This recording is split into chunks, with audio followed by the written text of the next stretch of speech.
centro metálico. Eso no. Pero otra cosa son los quimioreceptores centrales. Es otra cosa.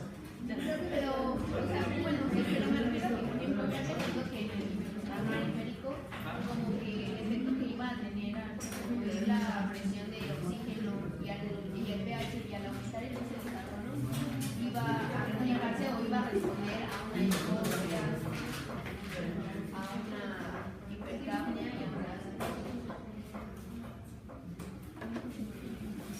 Es que no entiendo tu pregunta, no entiendo. Eso lo vamos a ver, o eso lo estamos. Es que no entiendo qué es lo que vamos a ver, es que no puedo comprender a qué te refieres. Ajá, bueno, aquí esos aumentos y disminuciones de las presiones de oxígeno, pH y etc. nos producen una hipoxia, hipercapnia y eso, pero no vimos hipoxia, o sea, ¿qué es una hipoxia? ¿Qué es una hipercapnia? Ah, bueno, simplemente es darle. A lo que te refieres es que no hemos visto esos conceptos como tal. Bueno, aquí es prácticamente lo mismo, ¿eh? O sea, aquí le llamamos hipoxia, chicos. O sea, reducción de la presión parcial de oxígeno, ¿no? ¿Sí será eso? ¿Disminución de la presión parcial de oxígeno en la sangre? Ajá, eso sería hipoxemia, ¿no? Después de la perfusión. Falta de oxígeno en los tejidos. Como disminución de aporte de oxígeno en los tejidos, ¿no? Entonces, ¿a qué es lo que responden los quimioreceptores periféricos? A la hipoxemia. A la hipoxemia. ¿A la hipoxia o a la hipoxemia? Hipoxemia.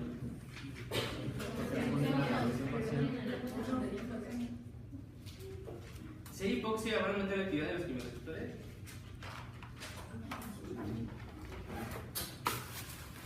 Sí, ¿no? Se queda un oxígeno, ¿no? Si hay hipoxemia local en ese en el glóbulo, también digamos que la hipoxia es el reflejo de la hipoxemia periférica. Ya que vemos por ejemplo aumento de la presión de CO2, aquí llaman astemia, simplemente es darle el nombre a lo que llaman. ¿Dudas, chicos?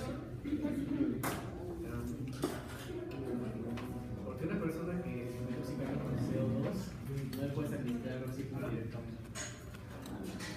Porque una persona que está intoxicada con CO2 no le puedes administrar oxígeno directamente. Bueno, aquí también es uno de esos grandes mitos de. Si está intoxicada con CO2 y tiene presiones parciales de O2, tienes que administrarle oxígeno suplementario.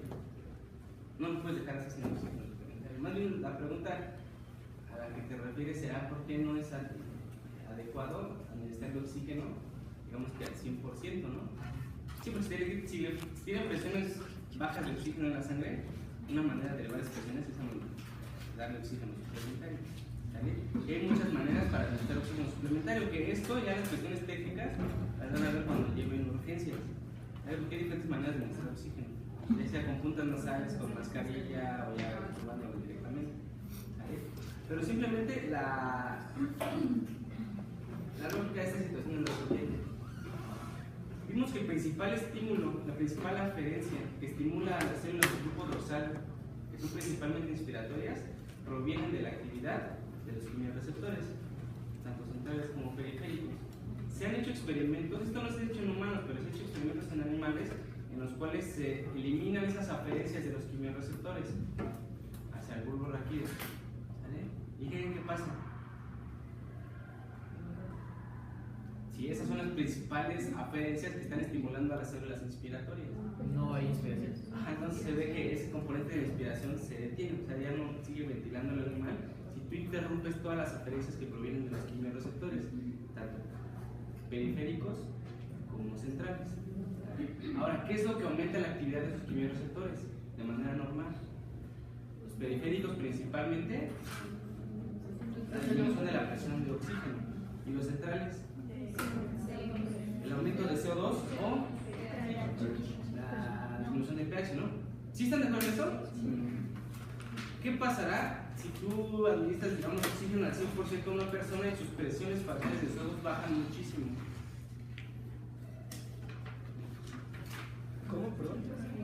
¿Qué pasaría si administras a una persona oxígeno al 100%? ¿Vale? Sus presiones de CO2 disminuyen mucho, sus presiones de CO2 en la sangre. ¿Cómo será la actividad de los quimiorreceptores periféricos? Disminuirá porque le estás administrando oxígeno. ¿Sí están de acuerdo en eso, chicos? Sí. A ver.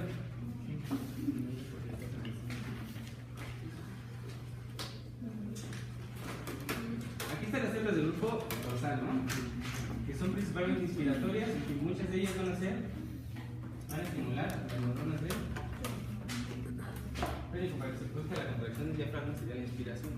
¿Vale? Ahora, recuerden que habíamos visto que no se ha identificado dónde se origina el estímulo para estas células. O sea, si hay un núcleo específico, si hay un grupo determinado de células que se encarguen de darle ritmo a la ventilación. ¿Vale? ¿Se acuerdan que hay células dispersas por todo el mismo requisito? Lo que se ha visto es que las principales células que estimulan a estas del grupo dorsal son las aferencias que provienen de los quimiorreceptores. ¿Vale? Eso explica por qué si tú eliminas estas aferencias, la actividad de esas neuronas disminuye mucho. ¿Sí están de acuerdo en eso? ¿Sí, seguro que sí? ¿Sí, Jessica?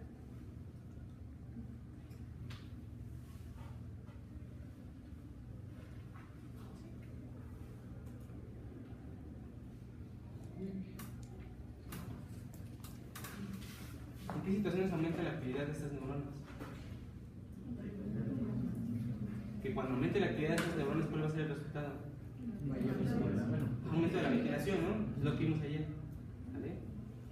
¿En qué situación aumentan la actividad de estas neuronas? A ver, ¿en qué situación aumenta la actividad de estas neuronas?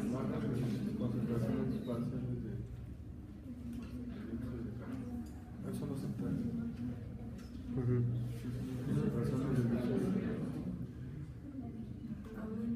Armónica. Cuando baja la respiración, cuando no hay ventilación. Cuando bajan las presiones basales de oxígeno, de CO2 y de pH.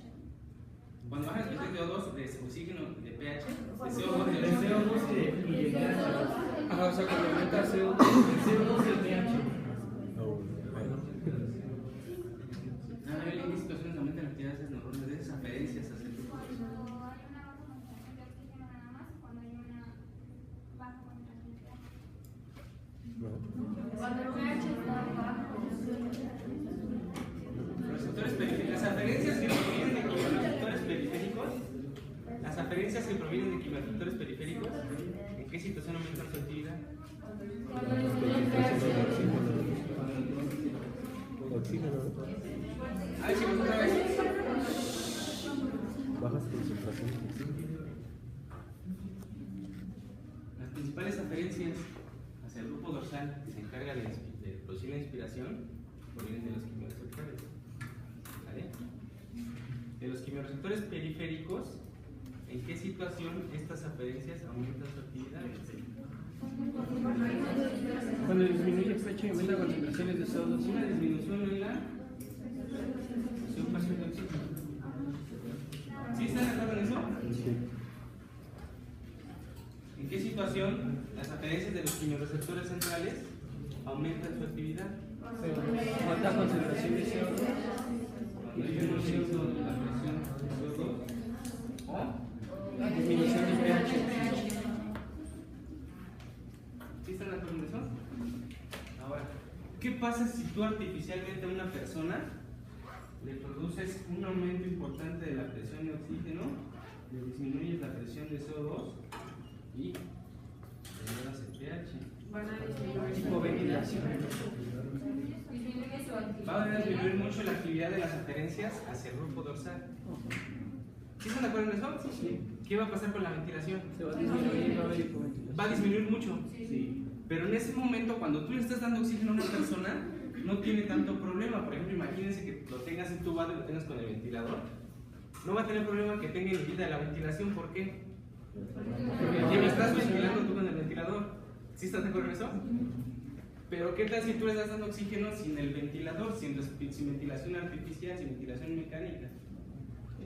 O sea, Si tú produces estos cambios en una persona, ¿qué le va a pasar? Se va a deprimir mucho la ventilación. ¿Vale? Entonces, por eso mismo es lo que sugieren que siempre se da una pequeña cantidad de CO2 cuando estés ventilando a una persona. ¿Vale? Le digo, esto es un mito exagerado porque, pero aunque tú estés dando oxígeno al 100% con una mascarilla, aunque tú estés dando oxígeno al 100% en una mascarilla, nunca vas a tener 100% de oxígeno en el alveolo. Es imposible. Para lograr eso, para acercarte lo más que puedas, ¿qué tienes que hacer? Intubar a una persona. Y para eso lo tienes que tener con el ventilador. ¿Sí están de acuerdo en eso? Si tú le das con una mascarilla oxígeno al 100%, así directamente del cilindro, del tanque de gas, nunca vas a alcanzar este porcentaje del 100% de oxígeno en el área alveolar. ¿Por qué no? porque también está el de retorno. Porque había agua, ¿no? ¿Y qué más está produciendo aquí? CO2. Sí, se están de acuerdo en eso. O sea, nunca se alcanzan porcentajes de 100% en el área alveolar dando con una mascarilla. O sea, siempre va a tener cierto porcentaje de CO2. Pero entonces no había problema, no es por la hipoventilación. No había un momento que se detuviera totalmente. Se restablecería. Ya que Tú necesitas dar oxígeno, por ejemplo, en una intoxicación en la que necesitas dar oxígeno al 100%, necesitas lo más que puedas elevar sus presiones parciales de oxígeno, lo intubas. Pero el momento que lo intubas, ya está con el ventilador mecánico. Ya no importa que no pueda respirar por sí solo, la máquina va a hacer el trabajo por él. ¿Sale? Claro está, ya hay ciertas cuestiones técnicas de cómo es que se tiene que sacarle el tubo a una persona, precisamente para evitar que se deprima la ventilación y que ya no pueda ventilar por sí mismo. ¿Sale? Pero digamos que el fundamento es este. ¿Sale? Entonces, si tú llegas con una persona y le pones oxígeno así con las puntas nasales, dices, no tengas tanto oxígeno porque se te va a deprimir la ventilación, ¿no? Eso nunca va a ocurrir. Porque no se alcanzan concentraciones de 100%, de 100% del área alveolar.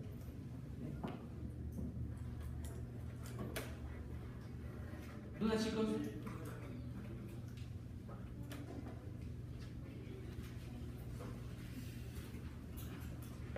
¿No? ¿Seguro? ¿Sí han estado estudiando? Pero creo como muy dispersos el día de hoy.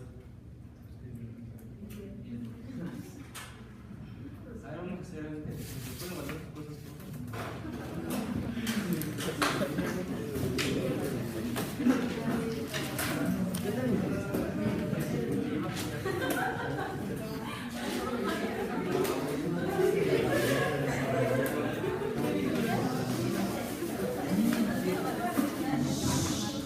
¿Han ido a las Zacatecas? Sí. ¿Saben a qué hora abre? ¿A las 11? No, pero. Bueno, les voy a hacer un favor. Si tienen que salir ahorita, ya se van a las Zacatecas de una vez, ¿vale? Sáquenme una foto.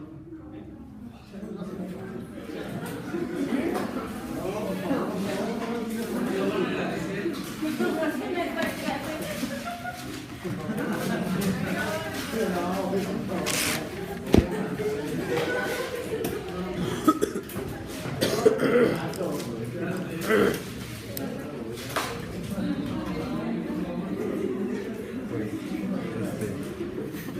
Ya me voy. Yo pongo mi nombre para que me confirme. A ver, de una vez le doy mi hoja.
Valores de presión transpulmonar al final de la inspiración y al final de la expiración.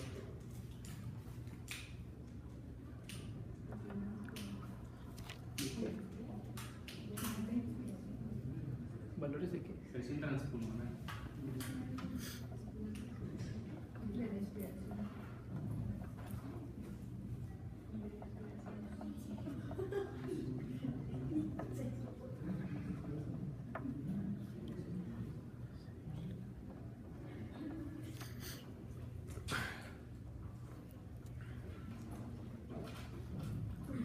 Me van respondiendo ahorita mismo, ¿eh?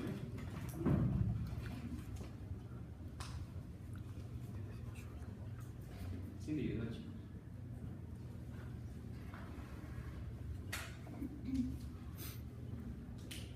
Presión transpulmonar, no presión alveolar.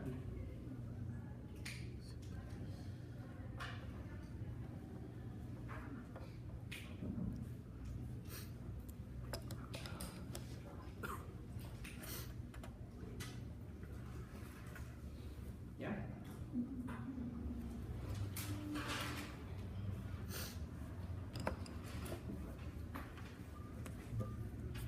Después de una expiración pasiva,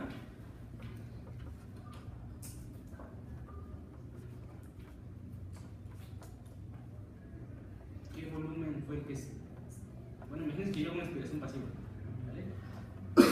¿Qué volumen fue el que expiré? ¿Y qué capacidad es la que queda en los pulmones?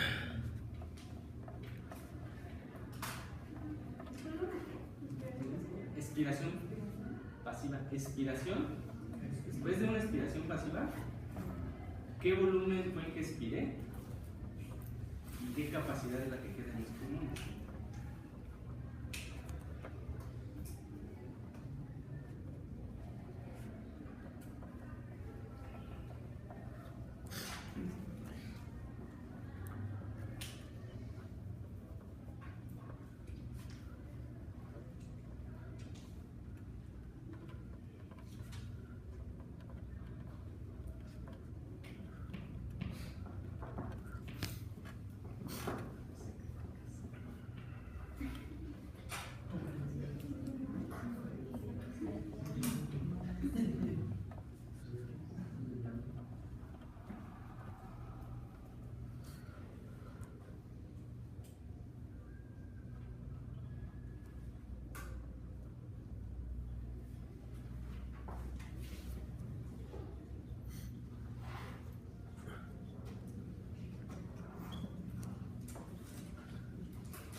Tres.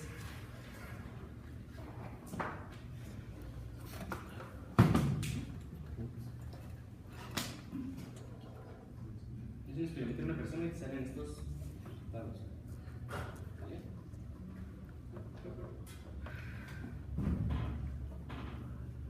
¿Qué patrón? ¿Qué patrón espirométrico tiene esta persona?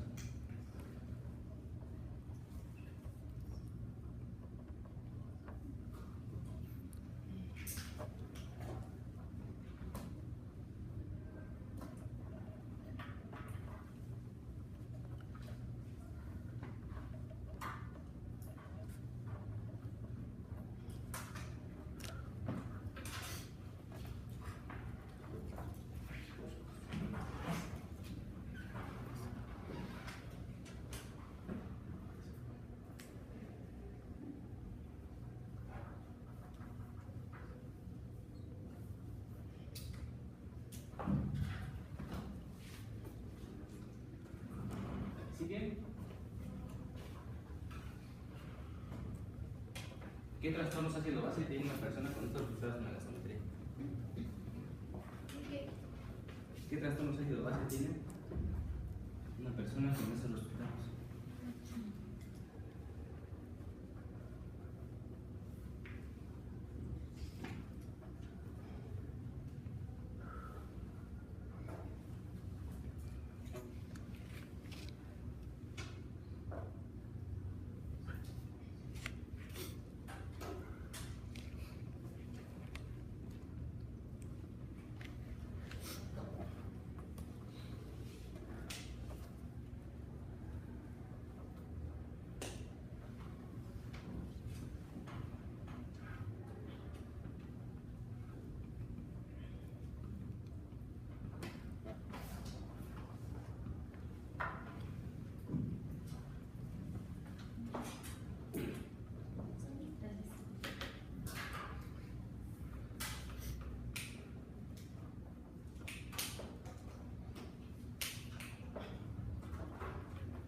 ¿Qué efecto tiene sobre la ventilación esas alteraciones?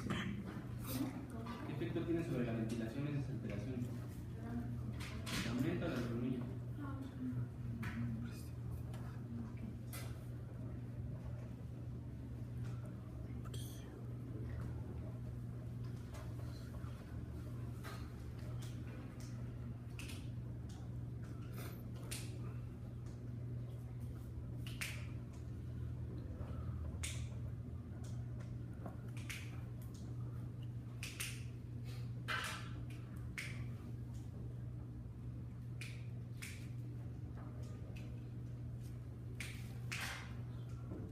¿Rico? Sí. Disminución de la presión parcial de oxígeno y de dióxido.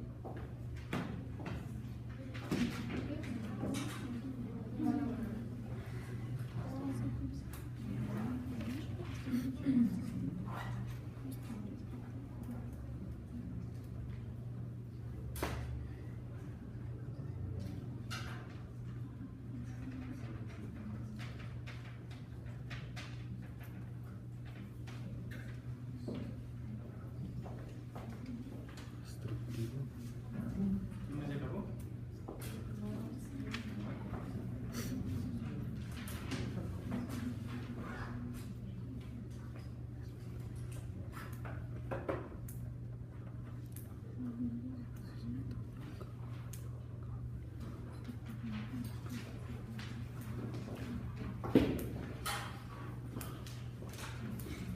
La última es el conjunto. Como cada una. ¿No por separado? Pero no tienen, es que son efectos diferentes, ¿no?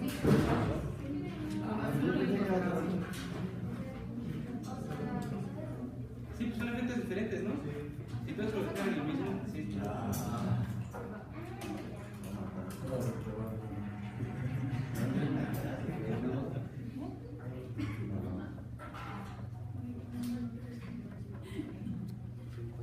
¿No se acabó?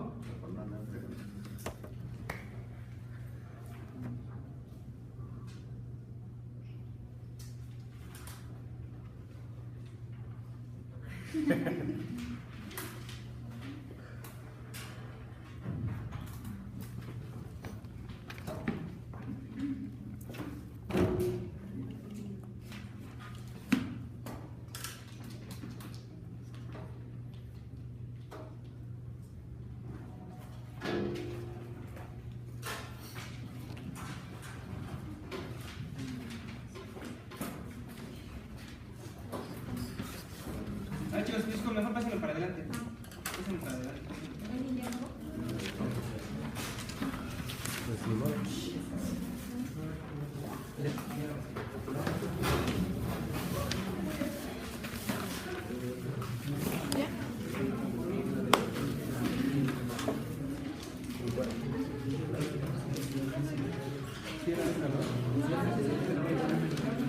Pidió volumen. Pero pidió volumen.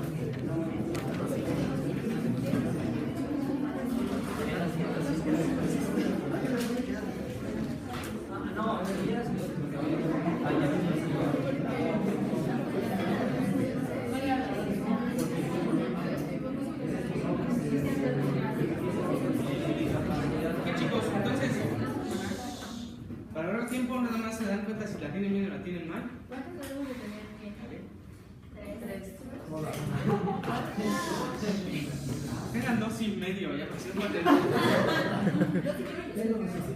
tengo que tener 5.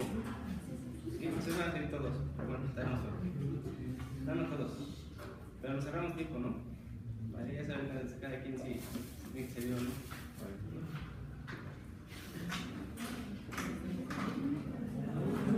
Presión de la presión transpulmonar al final de la inspiración. ¿Dónde va a ser mayor la presión transpulmonar? Empezando por ahí. ¿Al final de la expiración o al final de la inspiración? Al final, mientras más grande sea la presión transpulmonar, mayor es el volumen del pulmón. ¿Dónde tiene mayor volumen? ¿Al final de la expiración o al final de la inspiración? Al final de la inspiración, ¿no? Entonces aquí es de 7 y acá es de 5.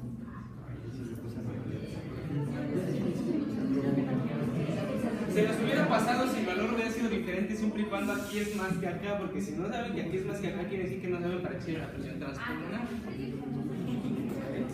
Si lo puse en eso, ¿no? Si lo pusieron al revés, es que ya, o sea. Oye, ¿y si nos equivocamos? En el número. No, en el número no. En las unidades.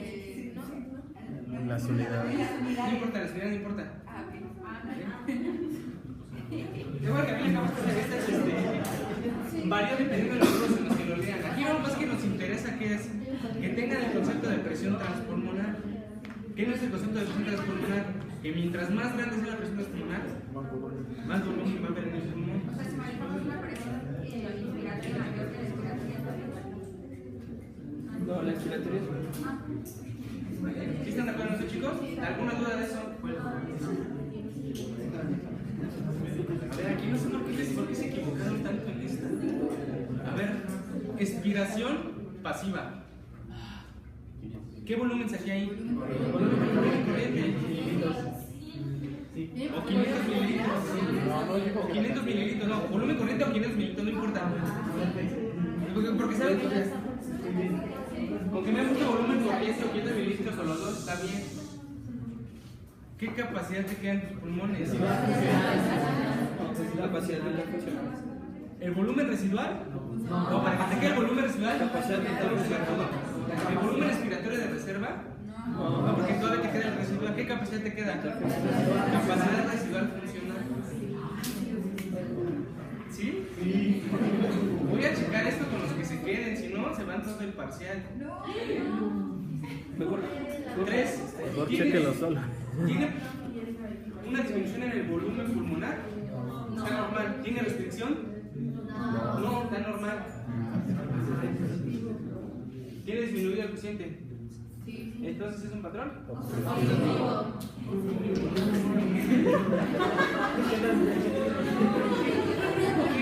¿qué podemos sacar de eso? Para ver si tiene una restricción, se fijan en este. Para saber si tiene una obstrucción, se fijan en este. ¿Vale? ¿Se acuerdan que este solo no sirve para nada? Pero se nos va a dar la máquina, porque al final vamos a tener que sacar el cociente. ¿Vale? Entonces, este es para saber si tiene alguna restricción, este es para saber si tiene alguna obstrucción. Si los dos están disminuidos, patrón mixto. ¿Sí están de acuerdo? ¿No?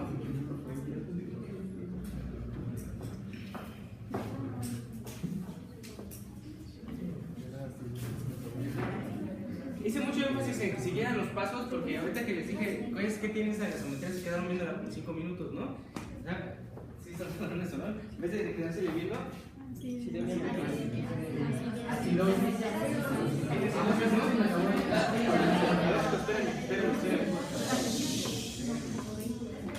siguen los pasos iban a perder. ¿Vale? Ahorita lo que vi de Dulce sí llegó a los diagnósticos, pero llegó por un camino extraño, ¿no? ¿Cuál de estos dos provoca que tu pH se haga ácido? ¿Que el suelo esté normal? ¿Que el suelo esté normal hace que tu sangre se haga ácida? No, está normal. Pero este tiene una. Está muy bajo. Entonces tiene una acidosis metabólica. Si ya sale el gap, sale más de 12, 20. Elevado. ¿Sí están de acuerdo en eso? Sí, seguro que sí. Ahora, esta persona está su pH ácido. los quimiorreceptores van a sensar que el pH esté ácido. Van a mandar esa referencia al grupo inspiratorio principalmente. ¿Cuál va a ser el efecto? Va a hiperventilar. ¿Está hiperventilando esta persona? No. Entonces también tiene un problema con la ventilación. Esa persona, lo normal para esta persona que tendría que ser que estuviera hiperventilando, o sea que está ventilando menos de lo que debería. Entonces también tiene.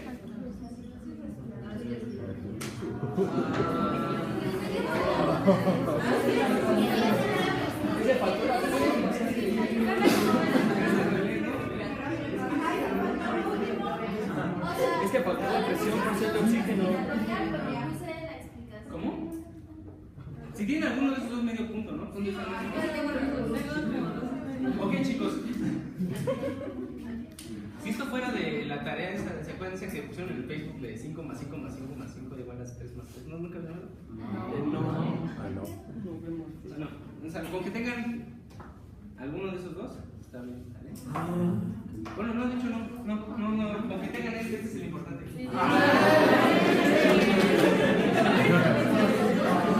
Porque no pueden tener el otro aislado. Si tienen el otro aislado, quiere decir que se están perdidos totalmente, porque el CO2 está normal. ¿Vale? No pueden decir que el trastorno primero es una necesidad respiratoria porque el CO2 está normal. ¿Bien? 4. Disminución de la presión de oxígeno por ventilación. Pero igual le voy a decir que es lo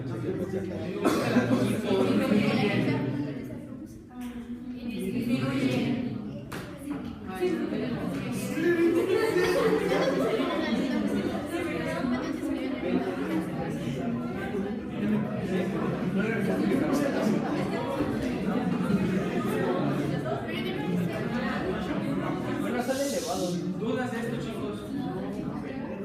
Sí, 38 menos 18.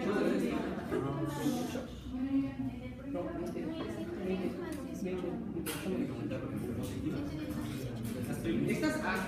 Las presiones pulmonares son positivas, la que es negativa es la presión 20. arterial. Ajá. Son las presiones pulmonares son positivas, pero más que positivas,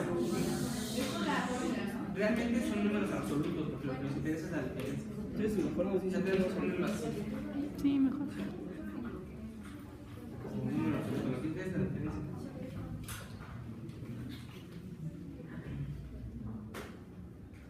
y si mejor nos dicen.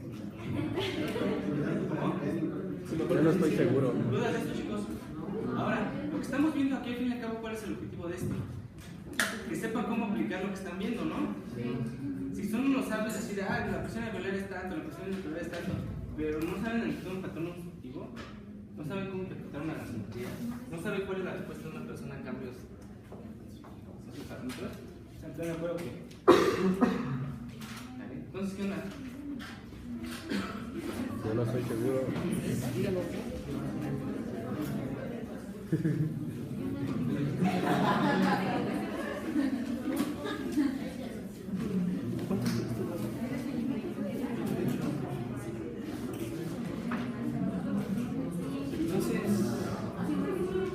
¿Vale? Voy a checar acá. Y si mejor no. ¿Cuántas Ok, chicos, entonces, ¿Cuántas miles? 5. ¿Qué necesitas? 5 mil. Necesitas sacar eso, no mínimo. ¿Ok? O sea, Sí, ya su conciencia, entonces se pueden salir estas cosas de la clase. Ok, a ver, chicos, entonces. Lo voy a checar al rato, en serio.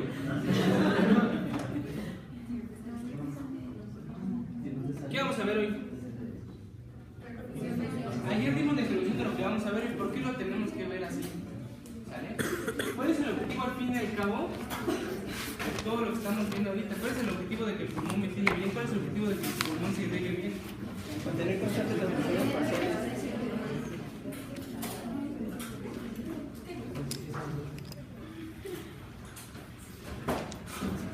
¿Cuál es el objetivo de todo esto?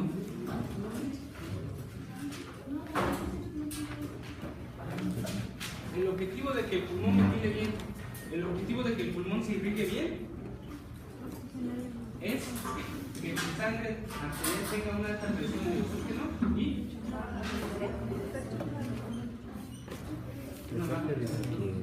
Yo no estoy seguro.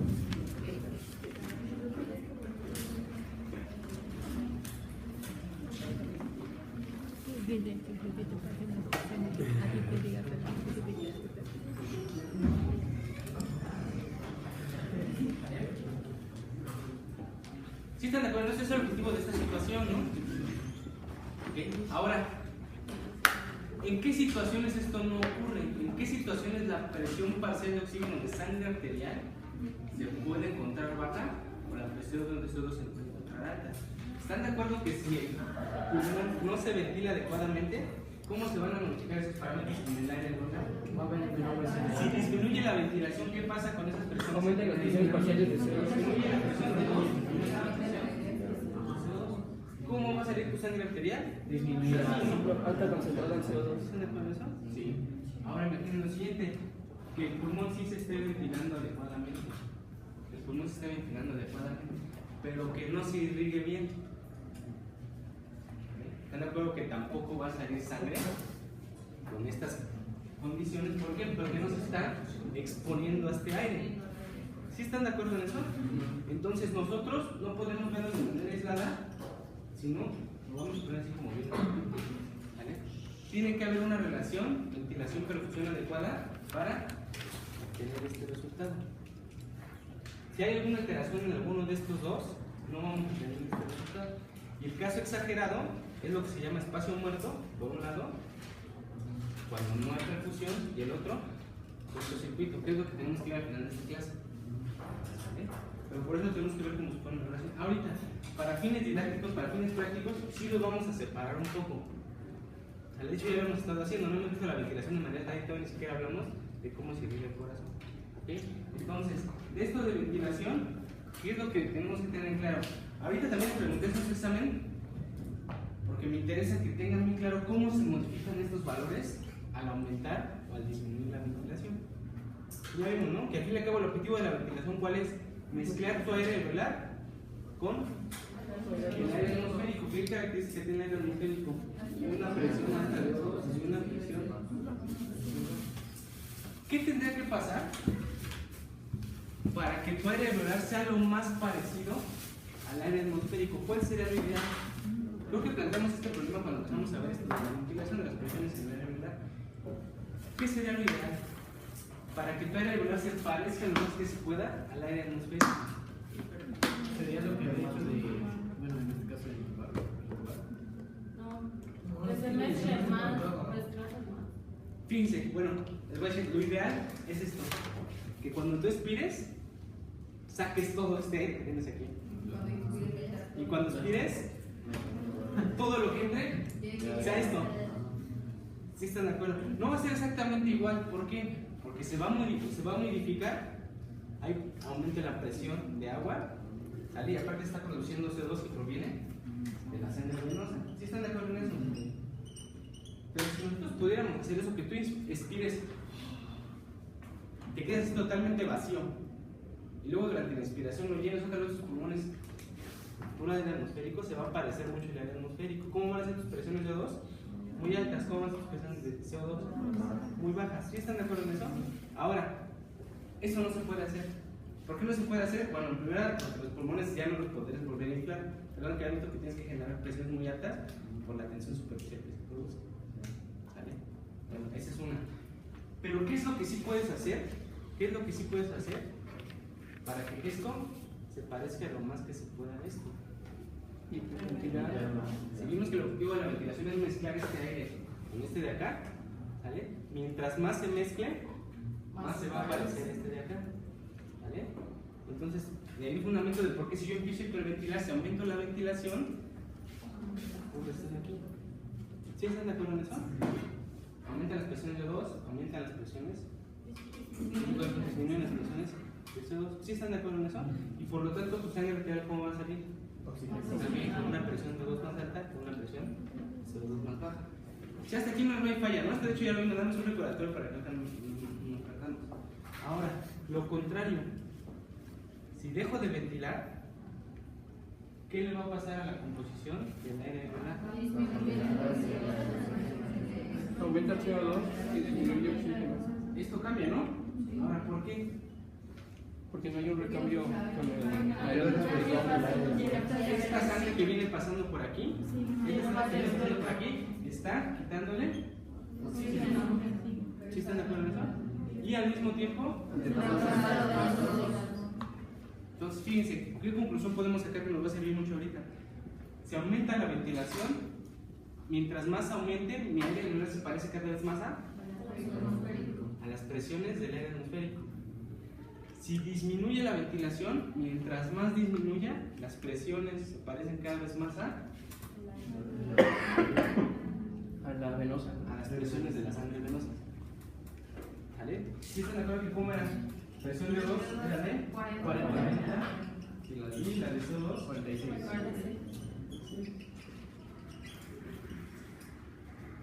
Sí tiene sentido eso, ¿no? Mientras más aumente la ventilación, más se va a parecer a esto con estas características. Mientras más disminuye la ventilación, más se va a parecer a esto de acá. ¿Sí están de acuerdo en eso? ¿Sí seguro que sí? Ahora, para que tú logres este objetivo de que estas presiones se encuentren altas y estas bajas, tú tienes que intercambiar la mayor cantidad de aire alveolar con el aire atmosférico. ¿Sale? Entonces, ¿te acuerdas cuando nosotros vimos cómo se modifica el volumen pulmonar durante la espirometría? ¿Sale? Metes y sacas aire, ¿no? ¿Sale? Y este volumen que sale, o el volumen que entra, que le llamamos volumen corriente, son 500 mililitros. ¿Sale?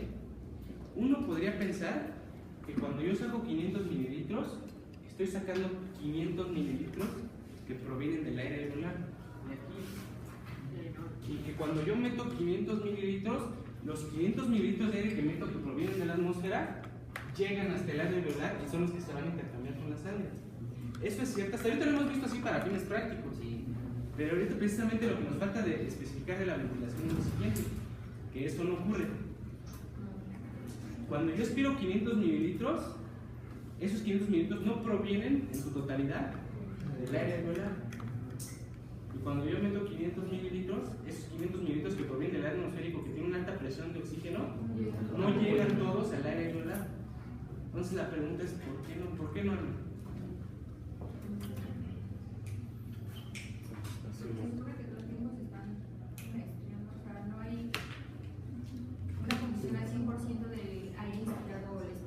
¿Hay una qué, perdón? Una combustión al 100% de aire inspirado o expirado de un solo espacio. Es que no escuché la palabra, ¿una qué? Composición. ¿Composición? Ajá, o sea, no está compuesto el aire totalmente al 100% solo del aire inspirado o expirado, sino que se supone que hay lo que tiene que ver con los gradientes que ocurren entre la barrera alveolo-capilar y es lo que permite que sus concentraciones no sean específicamente en un lugar o algo así. No solo porque hay un volumen de reserva. Por el espacio muerto. El espacio se queda todavía. Es que hay No cierta colapsamos porción de el aire que avión. no pasa por la zona de intercambio gaseoso. Entonces ahí se queda un volumen. Es por el espacio muerto, ¿no? Bueno, creo que ya muchos saben hacia dónde vamos, ¿no? Sí. Es algo que se conoce como espacio muerto. ¿Ok? Entonces, pero fíjense, ¿por qué se lo estoy planteando así? Vimos que lo ideal sería que tú sacaras todo el aire y luego todo el aire que entra proveniente de la atmósfera llegar hasta acá. ¿Vale? Por la composición que tiene ese aire, una presión alta de CO2, una presión muy baja de CO2. Pero ¿por qué eso no puede ocurrir en la vida real? ¿Por qué no ocurre eso? Porque para que ocurra eso, ¿qué tendría que pasar?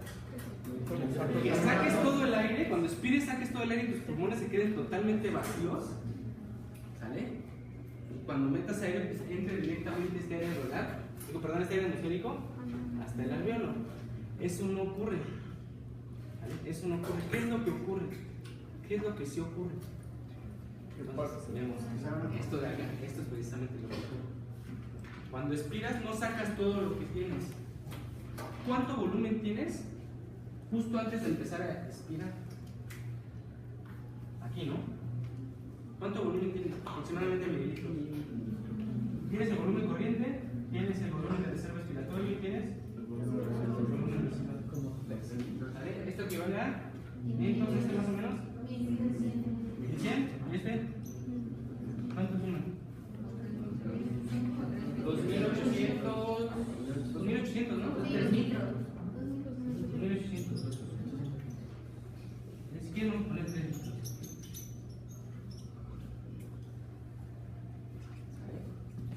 que esto ocurra, lo ideal, lo que dijimos, cuando tú expires, ¿cuánto tendrías que sacar?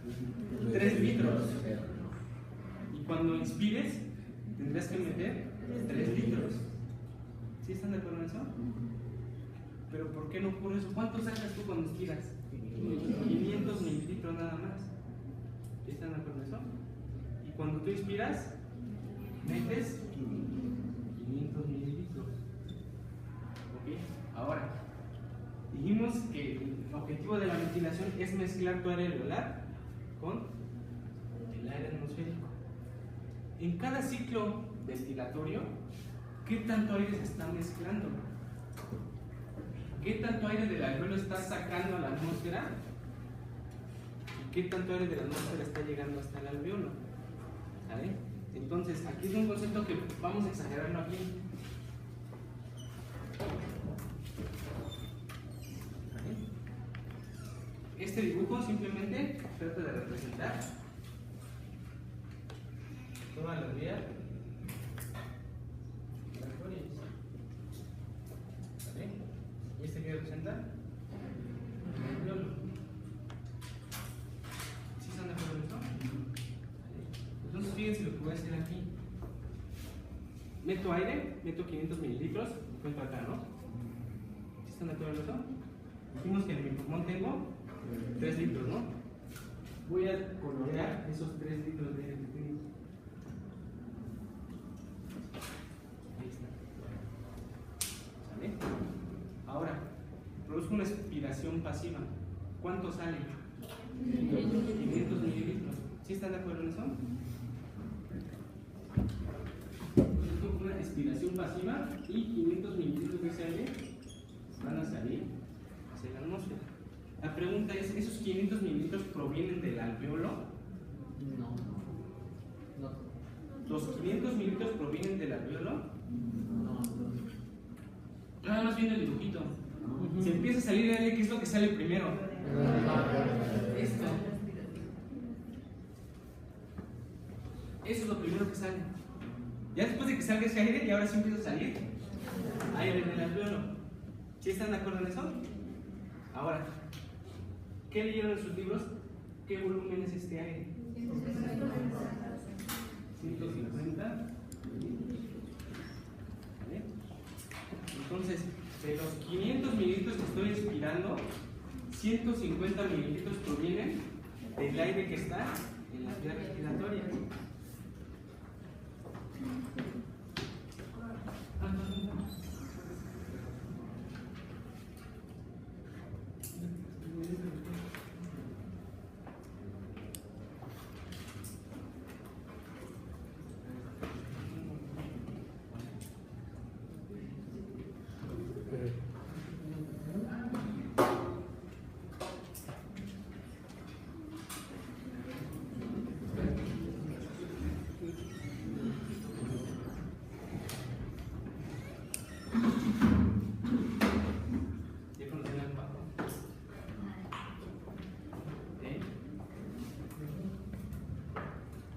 ¿Sí están de acuerdo en esto, chicos, no? De los 500 que tú estás sacando, 150 es aire que ya estaba ahí en las vías respiratorias. Entonces, ¿qué cantidad de esos 500 mililitros provienen realmente del alveolo? 350. Solo son 350. ¿Sí están de acuerdo en eso? Ahora, lo contrario, cuando yo produzco una inspiración, estoy metiendo 500 mililitros de la atmósfera.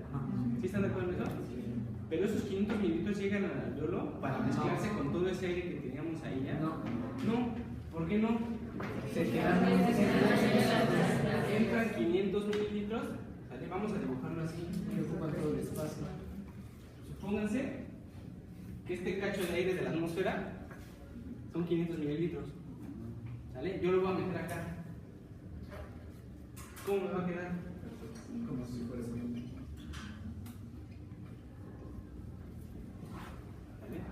Como si fuera Tetris, metí los 500 mililitros de aire de la atmósfera en la inspiración pasiva. Una parte queda y una pequeña parte sí llega hasta el aire alveolar. ¿Vale? Solo esa parte que llega al aire alveolar es la que se va a mezclar con todo lo que ya tenías. ¿Sí están de acuerdo en eso? ¿Cómo es el aire que tú tenías aquí? Ese aire, digamos que ya había participado en el intercambio de gases, ya se le había quitado oxígeno y ya se le había agregado CO2. Entonces este aire que se quedó aquí, que está pintado en rojo, ¿qué características tiene? Bajo presión de oxígeno y alto. ¿Vale? El aire que sí entró, que proviene de la atmósfera, ¿qué características tiene?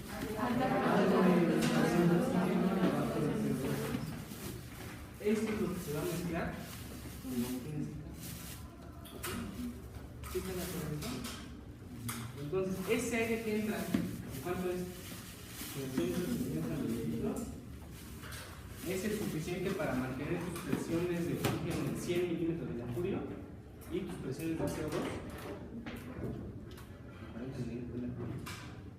¿Sale? ¿Por qué si aumentas la ventilación se modifican esos valores? Simplemente va a estar entrando más aire de la atmósfera que se va a mezclar con ese aire que tienes aquí. ¿Sí están de acuerdo en eso? ¿Sí seguros? Ahora, un caso exagerado. ¿Cómo podemos exagerar este fenómeno? ¿Alguien ha ido a hacer snorkel? ¿Qué les dicen? Bueno, a lo mejor ustedes se compraron su tubo y se lo llevan así. Pero luego si van a un lugar donde hacen snorkel les dan ciertas instrucciones, ¿no? ¿Qué instrucciones les dicen? Bueno, no sé, por lo menos lo que me han dicho es que respires normal, ¿no? No se puede. ¿Sale? Sí tienes...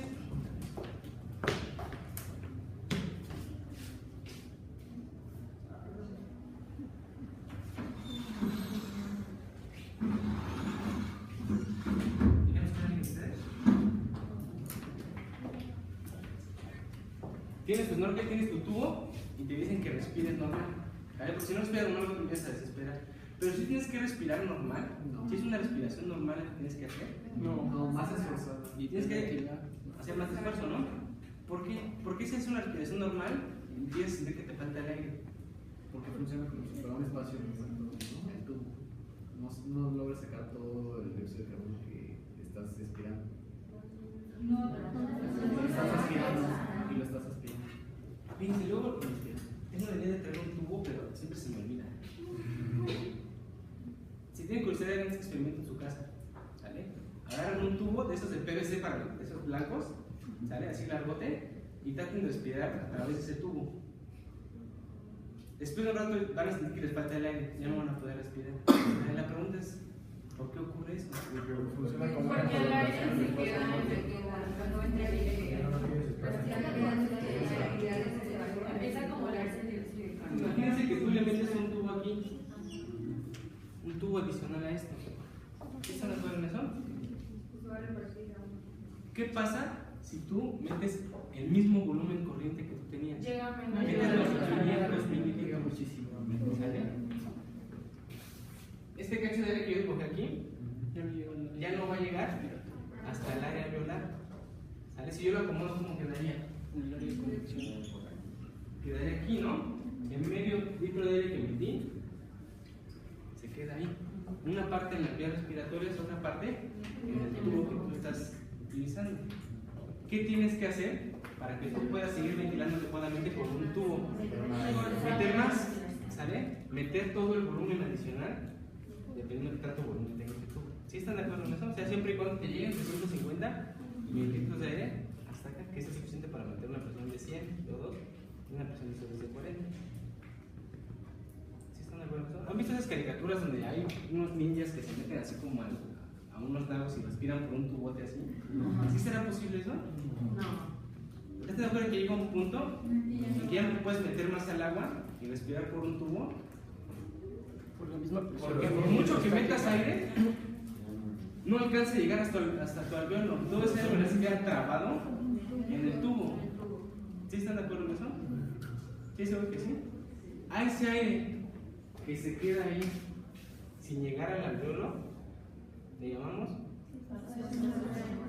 ¿Vale? Todo ese sitio donde se queda ese aire, le vamos a llamar espacio muerto. ¿Sí están de acuerdo en eso? ¿Cómo definir el espacio muerto ustedes? El área de conexión. Área que no da intercambio de gases. Porque Porque vimos, ¿te acuerdas que les dije ayer, no se les especifiqué? No puede dividir espacio muerto anatómico y espacio muerto alveolar. Pero es una definición de espacio muerto, ¿cuál sería? Sin especificar si es anatómico o si es alveolar. Sí, sí, es eso. Sí, es eso. ¿Sale? En este caso, tu espacio muerto sería este. ¿Sale? Estos 150 mililitros. ¿Ok? ¿Aquí se está llevando a cabo el intercambio de gases? No. Si se llevara aquí el intercambio de gases, no tendrías tú ningún problema. ¿Sale? Si llevara a cabo el intercambio de gases en este tubo, no tendrás ningún problema. ¿Sale? Pero aquí no se está llevando el intercambio de gases, nada más está llevando aquí en el alveolo, que está rodeado por los capilares. ¿Sale? Entonces, a esto le vamos a llamar espacio muerto. ¿Sí? Entonces, es el espacio que no participa en el cambio de gases. En nuestro cuerpo, ¿a qué corresponde? Toda la vía de conducción. Toda la vía de conducción, ¿desde dónde hasta dónde? Desde la boca, desde la nariz, hasta antes de la luz. ¿Dónde ya se empieza a llevar a cabo el intercambio de gases? Bronquiolos respiratorios. ¿Dónde empiezan a aparecer los alveolos? Esa es la. Si ustedes ven en su libro, hay una manera de ir especificando cómo se van dividiendo los bronquios y los bronquiolos. ¿Saben? Se llaman generaciones. Cada que se va dividiendo es una generación. La tráquea sería 0. Sí, son de los bronquiolos. ¿Vale? Esta será 1. Se dividen y da 2. Así se va dividiendo. ¿Cuántas generaciones tenemos en el árbol bronquial? 23. O sea, ¿cuántas veces se divide esto? Como 20.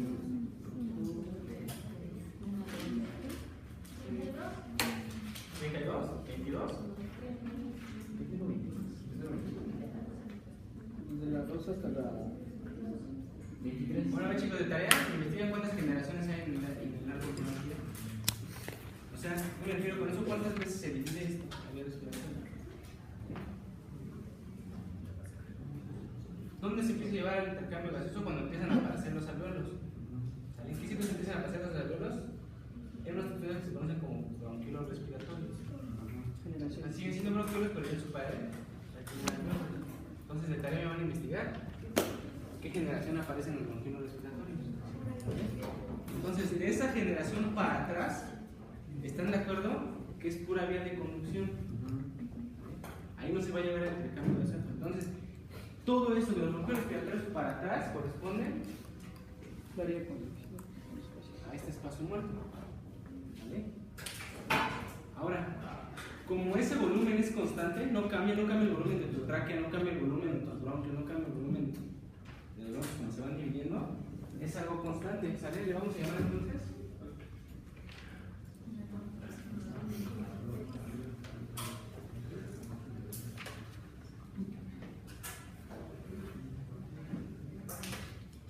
¿están de acuerdo por qué le llamamos espacio muerto anatómico? Espacio muerto porque no participa en el intercambio de gases, y anatómico Es constante. que es algo constante. Si están de acuerdo en esto, ¿no? El volumen de tu tráquea no aumenta, el volumen de tus bronquios no aumenta, el volumen de tu boca no aumenta. ¿Sí? Es un volumen constante que siempre va a estar ahí. Corresponde, según estructurar esto, 150 mililitros. ¿Ok? ¿Dudas con eso, chicos? No. Aquí le llamamos espacio muerto, aquí le llamamos espacio muerto. ¿Qué será espacio muerto alveolar? Sigue siendo espacio muerto, entonces, ¿qué dijimos que es espacio muerto? Que no participa con. ¿Vale? Entonces, ¿qué le llamamos espacio muerto alveolar? Espacio alveolar que no participa. Los alveolos que no participan en el intercambio de gases. Sí, es eso. Espacio muerto alveolar. Y la suma del espacio muerto anatómico con el espacio muerto alveolar es la probabilidad de espacio muerto fisiológico. O sea, todos los sitios, ya sean vías de conducción o alveolos, que no participan en el intercambio de gases. ¿Vale? ¿Dudas, chicos?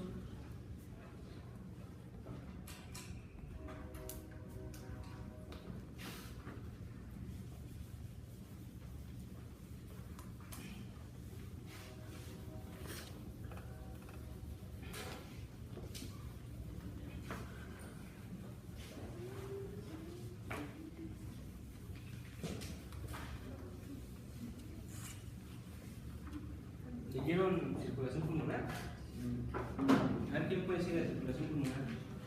¿Cuál es la presión que maneja la pulmonar?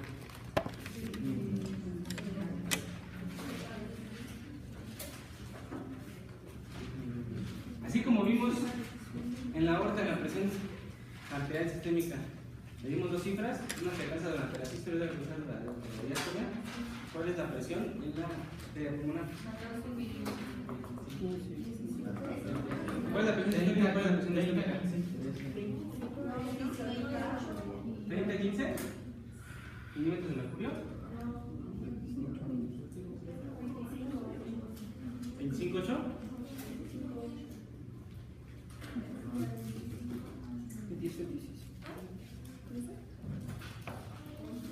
A ver, ¿quién más investigó este dato?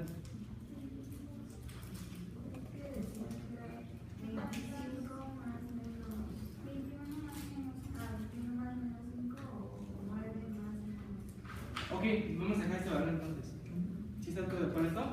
¿Cuál será la presión arterial media de la arteria pulmonar? 15. ¿Cómo la sacan? 2 tercios de la diástole. 2 tercios de la diástole. 2 veces la diastólica más 1 tercio de la sistólica. 2 tercios de la diastólica más 1 tercio de la sistólica. ¿Para cuánto es? ¿Cuánto es la presión arterial media de la arteria pulmonar? 11.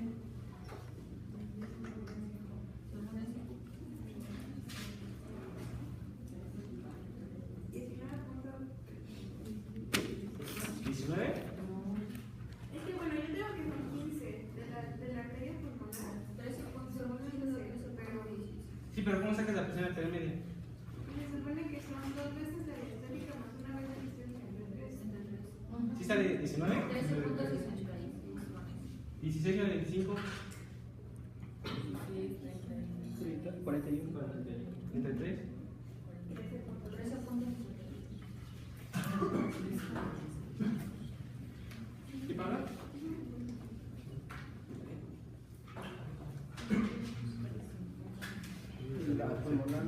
¿Cuál es el gasto en la circulación menor, en la circulación pulmonar? O sea, en vez de ¿qué tanta sangre saca el ventrículo izquierdo por minuto? La pregunta es ¿qué tanta sangre saca el ventrículo derecho por minuto? ¿Es más o menos?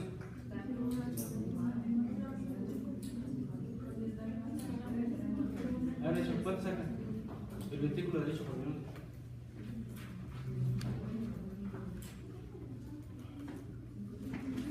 Cuando digo los gastos cardíacos, ¿cuánto saca el ventrículo izquierdo por minuto? Eran 5 litros por minuto, ¿no? ¿Cuánto es el ventrículo derecho? 5 litros por minuto, ¿no? ¿Cómo sabes que es lo mismo? Porque todo está conectado en serie, ¿no? A veces si les pregunto ¿cuánta sangre llega a la aurícula izquierda por minuto? ¿Cuánta sangre llega a la aurícula derecha por minuto?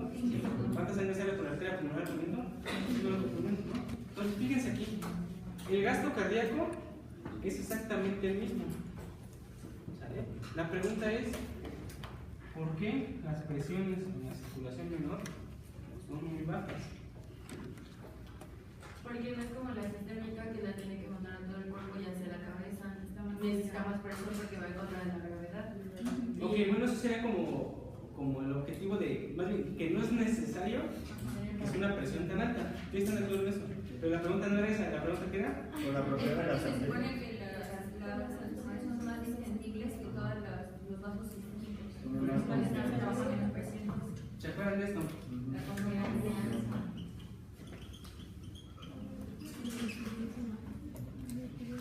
¿Sí se acuerdan de eso?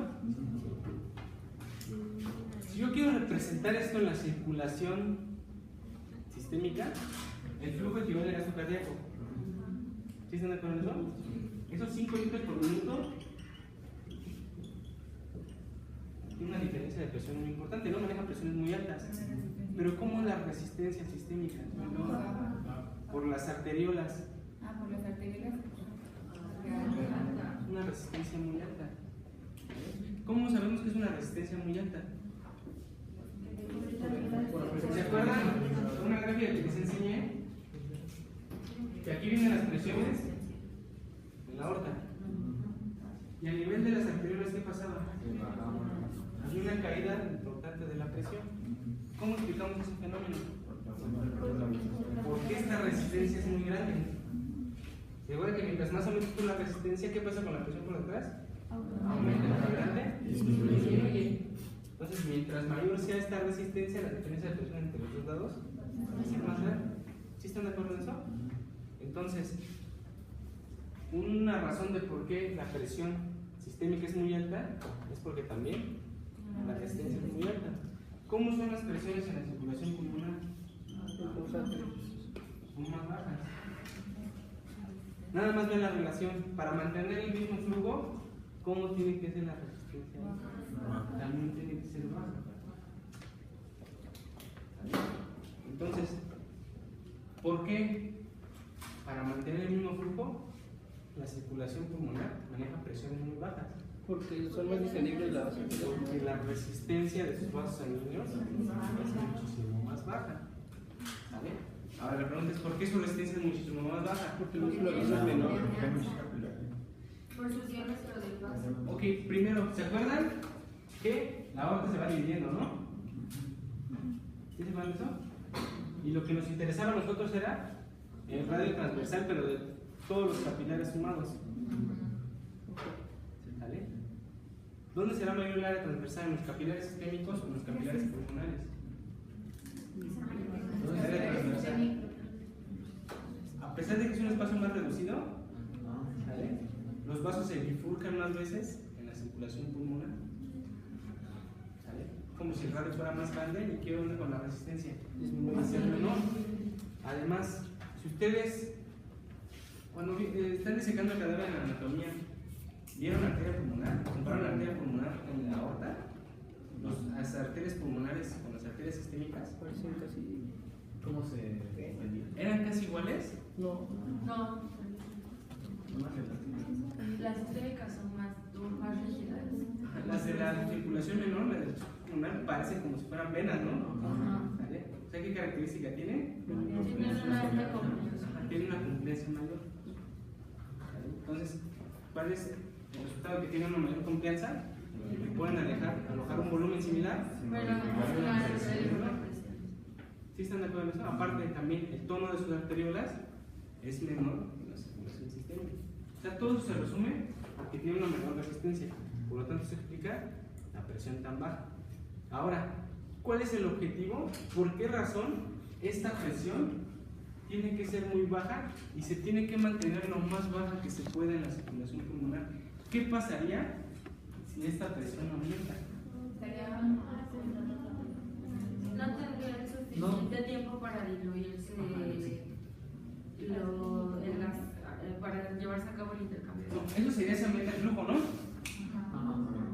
Aquí la pregunta es: ¿qué pasaría si la presión en los vasos sanguíneos de la circulación menor aumentara? Pues no tendría la concentración para que la sangre siguiera su curso hacia la aurícula, entonces no permitiría desviación sistémica. Se destrozaría Por muy eso me rápido. dijeron las presiones de los vasos pulmonares. Ajá. Si aumenta, no va a superar, no va a crear el gradiente de presión para que salga de los vasos pulmonares hacia la aurícula. ¿Por qué no han dicho que sería mayor el gradiente de presión? Ah, sí, perdón. ¿Por qué me han dicho que salía de los capilares? ¿Qué pasaba en la circulación sistémica si se aumentaba la presión en los capilares? ¿Y se acuerdan que es una de las principales determinantes que hace que el agua salga de los capilares? Es un de microcirculación cuando hay una fuerza estática, por una presión estática de los capilares. ¿Qué pasaba si aumentaba esa presión hidrostática? Se salía agua del intersticio. ¿Sí están de acuerdo con eso? ¿Cuál era la repercusión? ¿Por qué esto se tiene que mantener lo más bajo que se pueda? Para que no se mantenga. Porque aquí también se aumenta la presión en los capilares, va a producir el mismo fenómeno. Se va a empezar a salir agua de los capilares, ¿sale? Pero la repercusión de que eso ocurre es muchísimo peor que, por ejemplo, la formación de edema. Se va a producir algo que se conoce como edema pulmonar, ¿sale? Entonces, el problema es muchísimo mayor porque ahora se va a estar saliendo agua de los capilares hacia el intersticio y además hacia el alveolo. Profesor, ¿cuál es la diferencia entre el enema y el hinotórax? Todo lo que acaba en tórax, quirotórax, hemotórax, neumotórax, es en el espacio intrapleural. Sí. Cuando es edema pulmonar es que hay agua en el intersticio y además en el área, en el alveolo, adentro del alveolo. ¿Sí está dando cuenta? ¿Qué pasaría si tienes agua en el alveolo en vez de aire? Aumenta la presión y después la tensión superficial. Pues ya no se intercambian eso porque ya no hay aire, ahí hay agua. ¿Sí están de acuerdo en eso? ¿Vale? Entonces, ¿cuál es el objetivo de que tiene que mantener la presión aquí muy baja? De que no se salga agua de los capilares. ¿Vale? Ese es uno de los principales problemas de personas que tienen falla cardíaca.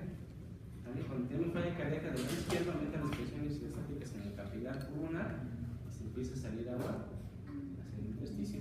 Por eso la formación de edema pulmonar. ¿Vale? Ok, ahora, ya que estamos analizando las presiones históricas en los capilares,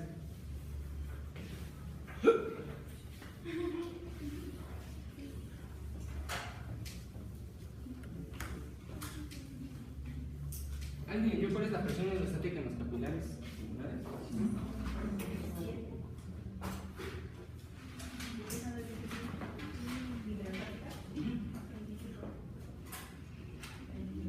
¿25? ¿Presión hidrostática en los capilares 25? ¿Sí? Porque si la sistólica es de 25, ¿podrá ser de 25 en los capilares?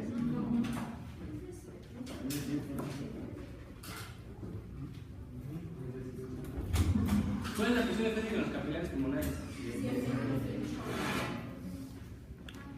7 minutos de mercurio. Pasados a centímetros de agua, ¿cuánto será? Vamos a poner aquí datos, ¿sale? Presión. ¿No? Sí. ¿Y luego?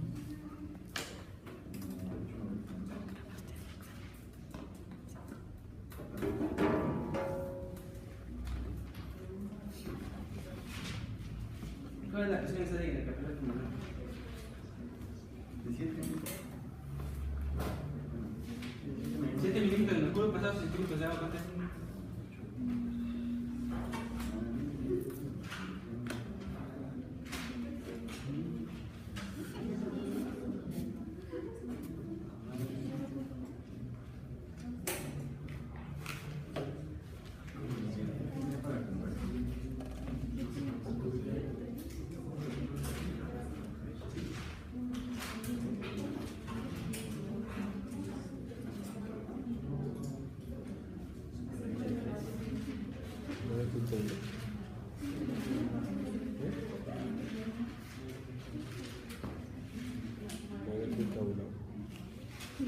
Ahora, ¿quieres seguir el libro? ¿De qué? Sí, de eso tiene el capilar, ¿no?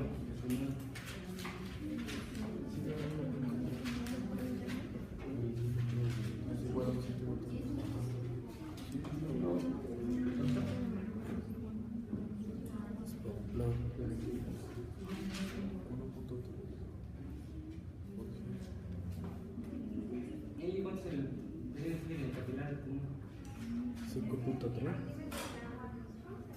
5. ¿De milímetros de mercurio cuánto es? ¿10? ¿Centímetros de agua?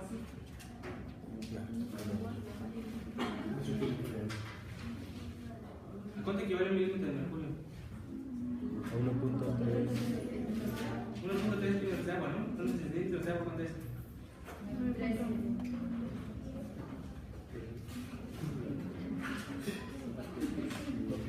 ¿Sí están de acuerdo en esto, chicos?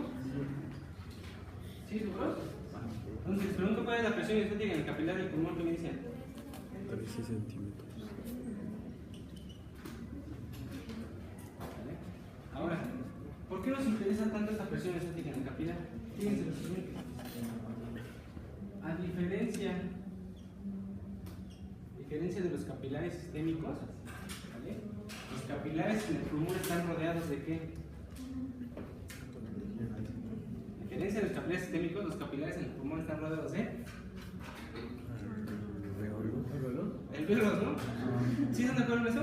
Están rodeados de alvéolos, ¿no?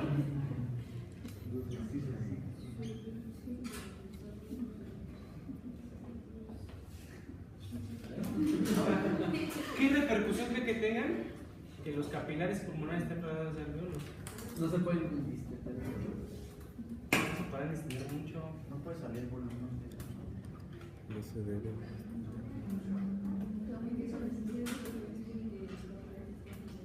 Aquí en el alveolo tiene una presión que está haciendo esto, ¿no?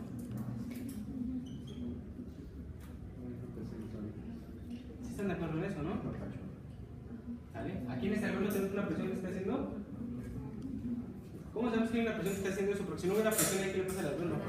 Colapsa, ¿no? ¿Vale? Para que este capilar se mantenga permeable, se mantenga abierto, también tiene que tener una presión interna. ¿Qué presión interna? ¿Sí están de acuerdo en eso? Entonces, esos 13 centímetros de agua, ¿qué onda?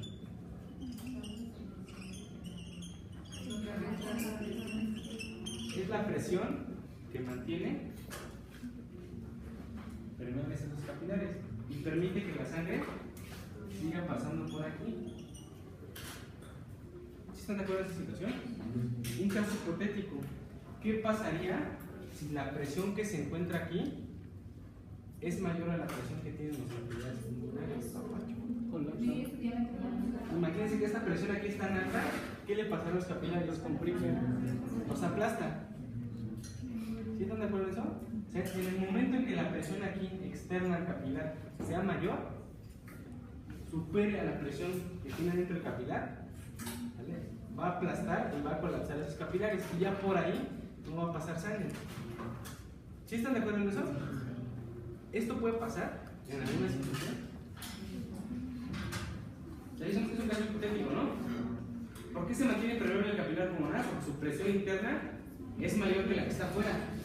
¿Vale? Por eso se mantiene abierto, por eso se mantiene permeable. Un caso hipotético, ¿qué pasaría si la presión externa ahora es mayor que la que tiene dentro del capilar? Se colapsa el capilar y por ahí no va a pasar sangre. ¿Vale? ¿Eso puede ocurrir?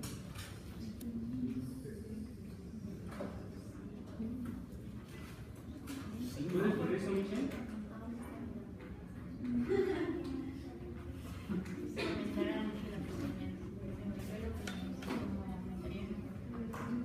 Por eso si habrá un caso en la vida real en que eso pueda ocurrir. Pues no creo. ¿Podría repetir la pregunta?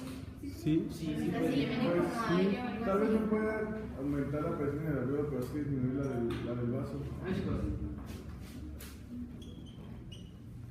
Voy a partir esto así y este capilar se lo voy a enseñar así. ¿Vale? ¿Cómo lo vemos? Este es el capilar. ¿Vale? Este capilar, por el hecho de estar rodeado de alveolos, está sometido a una presión externa. ¿Qué presión es esa? La presión que se encuentra aquí en los alveolos. ¿Sí están de acuerdo en eso? Esta presión tiende a hacerle al vaso aplastarlo. ¿Vale? ¿Por qué no está aplastado? Porque hay una presión que está contrarrestando a esa presión externa. ¿Qué presión es? Presión externa capilar. 3 centímetros.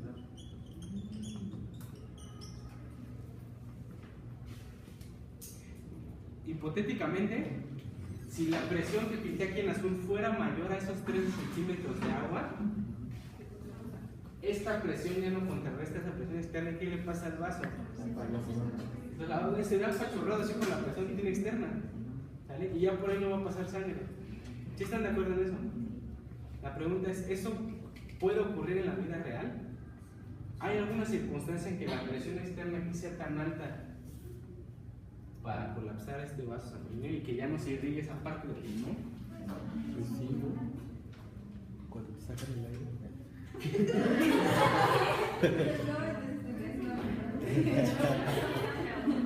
¿Cómo? Si los alveolos se llenaran de agua.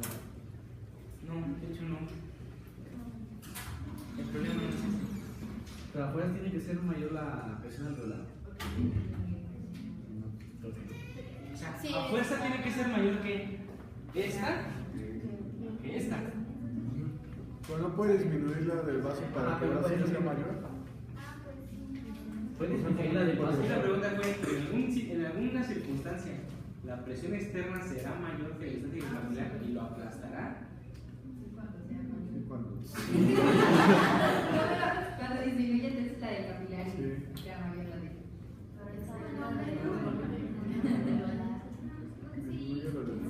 Sí, pero está diciendo que ahorita la mejor así. O sea, que la del vaso se mantenga. Fíjense, chicos, aquí vamos a partir de lo siguiente. ¿Se acuerdan que esta presión, cuando nosotros vimos presión arterial, cuando vimos presión arterial, vimos valor de la presión arterial sistémica, 120/80. Pero ese 120/80 no era una presión absoluta, era una presión en relación con la presión atmosférica. ¿Sí se acuerdan de eso? ¿Sí se acuerdan? ¿Sí? Sí. Estos 13 centímetros de agua no es la presión, digamos, total, es la presión en relación con la presión atmosférica. ¿Ustedes conocen este dato? Esta presión que estoy pintando con azul, la presión que se encuentra en los alveolos. Pues sí. ¿Sí lo conocen? Es la atmosférica. ¿Qué presión es esa azul? Ya le di valor a la presión estática capilar, 13 centímetros de agua. ¿Cuál es el valor de esta presión externa que tiende a aplastarme los capilares? 760. No, 13. 13 centímetros. 0.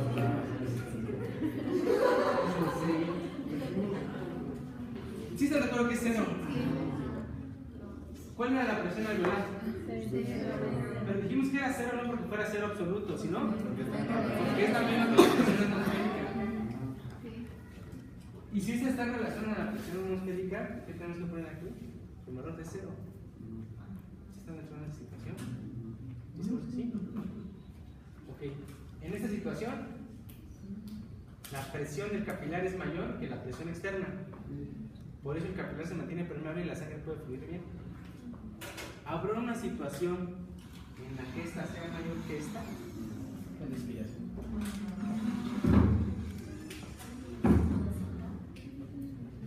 Pues cuando esté a una mayor altitud, ¿no?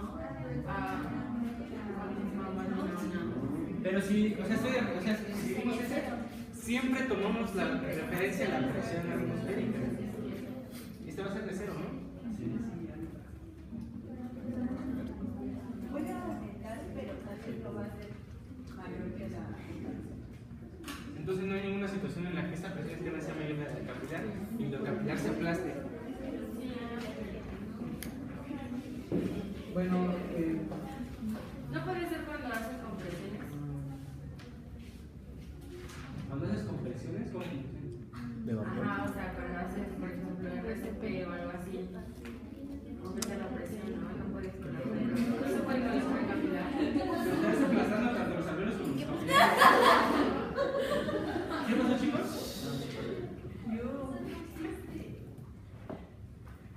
Sí, sí hay una condición en los que pases. Bueno, la respuesta es sí. Sí. ¿Qué pasa? No es que aumente la presión, todo lo puedes modificar la presión atmosférica. Pero ¿qué es lo que puede ocurrir? Que esta va bien. ¿Puede alcanzar valores menores a 0?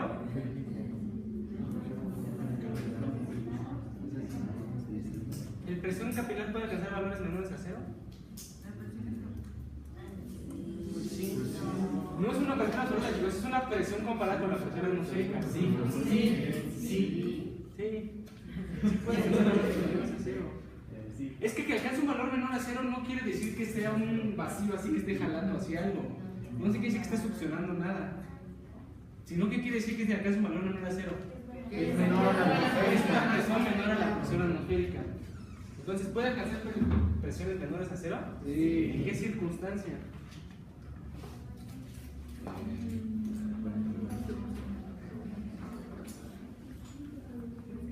¿Leyeron? Bueno, ya vamos al grano. ¿Leyeron lo de zonas de perfusión?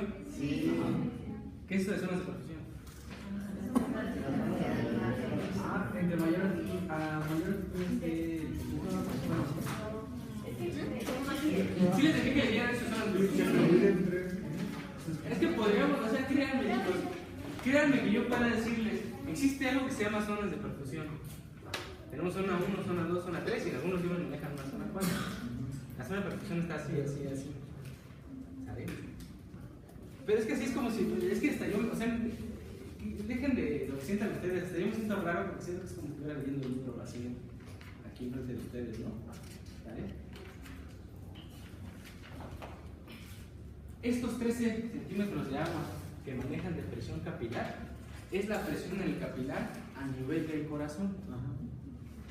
¿Vale? ¿Se acuerdan del experimento ese que digo que hacen ustedes en la primaria? Que tienen ahí un cartón y lo llenan esos de leche grave y lo llenan con agua. Y luego le hacen hoyos aquí, ¿no? ¿Y qué observan? Que el agua sale con mayor presión y hacia abajo, ¿no? Sí, se acuerdan de eso, ¿no? Sí. ¿Qué pasa si yo en vez de tenerlo así parado puesto el cartón de leche? Y le hago hoyos así. Todos salen en la misma. ¿Sí están de acuerdo en eso? Sí. Hasta aquí me falla, ¿no? Porque aquí sale con mayor presión desde abajo. Es un puro efecto de la gravedad. ¿Sí están de acuerdo en eso? Ahora, imagínense que esto ya no es un cartón de leche, ahora son tus pulmones. ¿Tu corazón dónde está?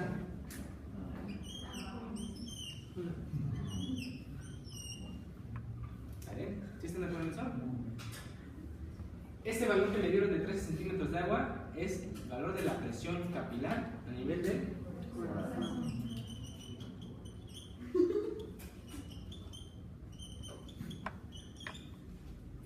¿Sí están de acuerdo en eso?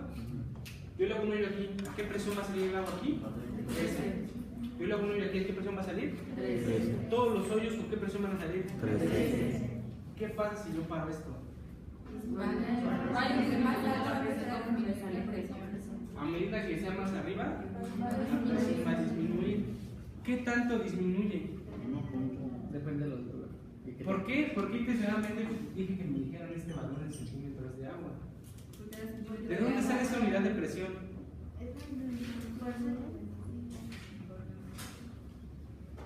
La presión que es una columna de agua en centímetros. ¿Vale? O sea, si este cartón de leche mide 13 centímetros, ¿cuál será la presión hasta acá arriba? Cero.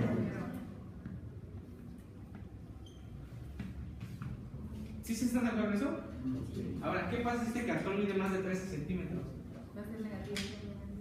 Cada centímetro que sea más alto va a disminuir 1 centímetro de agua de presión. ¿Vale?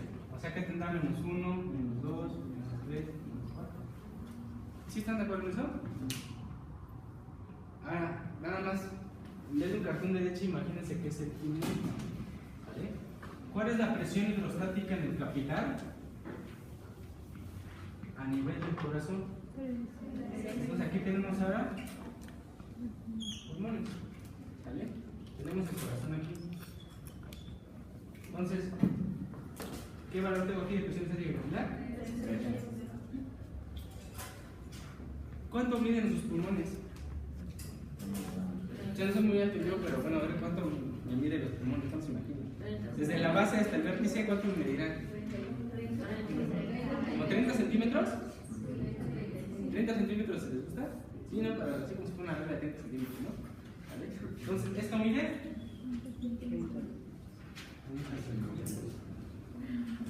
¿Vale? La presión capilar aquí es de 13. 13 centímetros más arriba de cuánto será.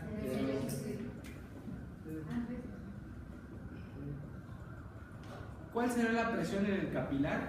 En el vértice.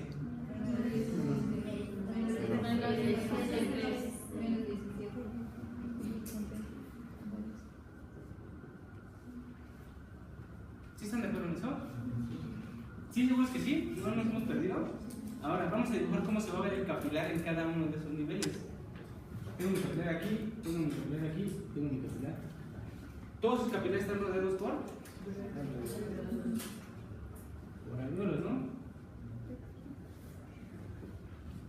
¿Cuál es la presión alveolar a todos esos niveles? Cero, ¿no? 0, 0, 0, 0, 0, 0. Para que mi capilar se mantenga abierto, ¿qué dijimos que tiene que pasar? Que la presión aquí sea mayor que la que está afuera. ¿Qué presión tengo aquí? ¿Es mayor que 0? Sí. ¿Aquí? 0. ¿Es mayor que 0? ¿Acá? ¿Es mayor que 0? No. Entonces, ¿qué creen? Hasta acá, ¿cómo van a estar los capilares? Están aplastados porque su presión es menor. La de presión externa, la presión que se encuentra en los dedos. Entonces, ¿sí puede ocurrir esto en la vida real? Se ocurre. ¿Vale? Entonces, por el simple hecho de la gravedad de que la presión estática del capilar se modifica dependiendo de qué tan arriba esté ese capilar en relación con el corazón, podemos dividir la perfusión del pulmón en varias zonas. ¿Sale? Entonces, ¿qué zonas tenemos? La zona 1. ¿Cuál es la 1 de hasta arriba? Sí, de flujo mínimo. Entonces tenemos zona 1, zona 2, zona 3. ¿Qué me pueden decir al respecto de esto? Aquí el flujo es continuo, aquí no hay flujo y aquí el flujo es intermitente. Y ya. Esta será una división anatómica que puede decir tal óvulo tiene zona 3, tal óvulo tiene así. ¿Qué pasa si esta persona se acuesta? Todos tienen la misma presión. Ahora todo el pulmón está a nivel de él. Todos sus capilares pasan a ser. O sea, es una división artificial, ¿vale? En zonas, simplemente dependiendo de la gravedad. ¿Vale? ¿Sí están de acuerdo en eso?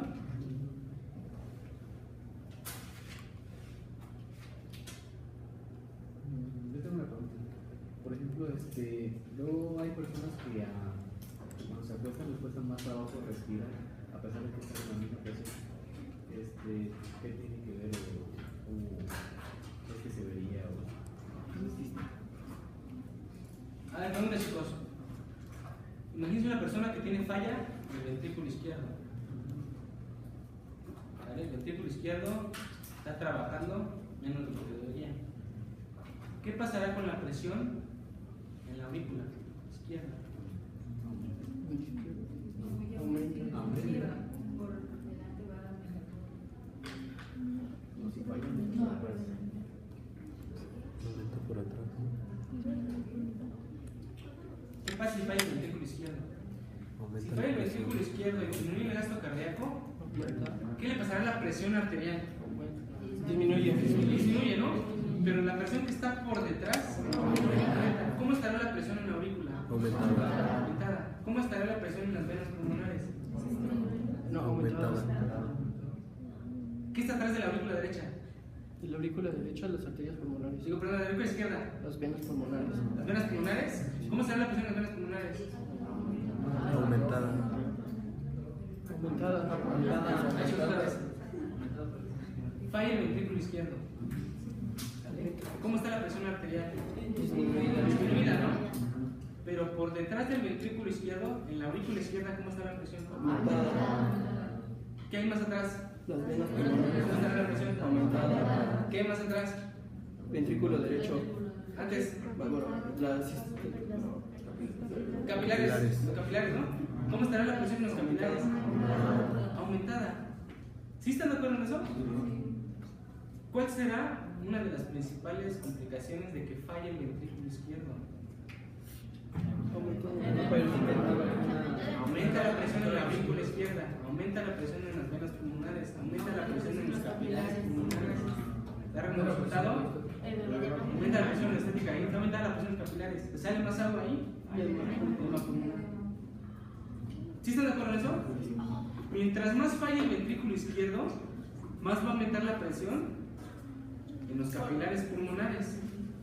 Y más agua se va a salir de los capilares pulmonares y ese edema va a ser cada vez peor. Si tú le sacas una radiografía a un paciente que tiene insuficiencia cardíaca del ventrículo izquierdo, ¿qué crees que vas a ver? ¿Cómo se ve una radiografía? ¿Sí? Sí.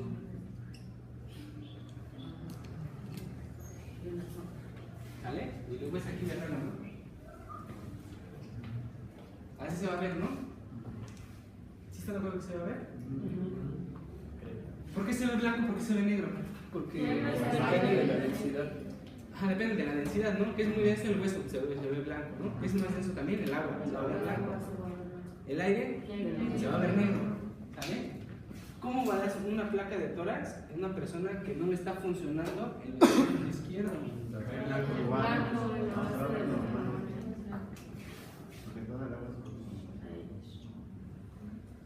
Todo eso lo vas a ver blanco. ¿Vale? ¿Qué es eso? Agua, es agua. Entonces ya te explican por qué tiene eso.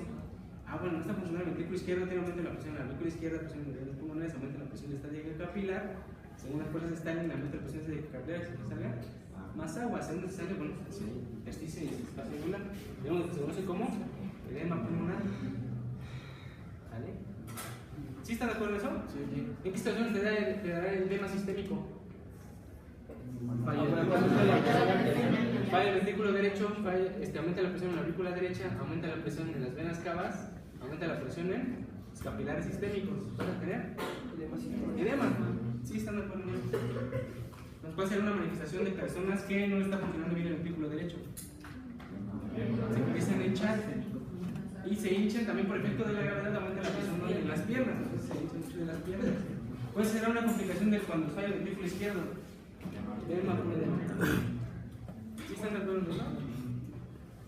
O sea, es una relación tan directa la función del ventrículo izquierdo con la presión estática capilar, de que si ustedes algún día, y bueno, lo más seguro es que lo vayan a ver cuando estén en el hospital, una persona que se infarte del ventrículo izquierdo, que deje de funcionar así súbitamente el ventrículo izquierdo, va a aumentar muchísimo la presión en la aurícula izquierda, va a aumentar muchísimo la presión en las venas pulmonares, va a aumentar muchísimo la presión en los capilares pulmonares. ¿Qué le va a pasar a esa persona?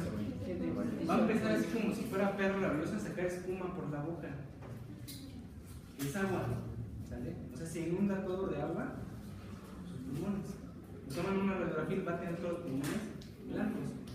¿Sí están de acuerdo en eso? Ahora, ustedes como quieren saber más sobre la insuficiencia cardíaca, se van a leer su libro.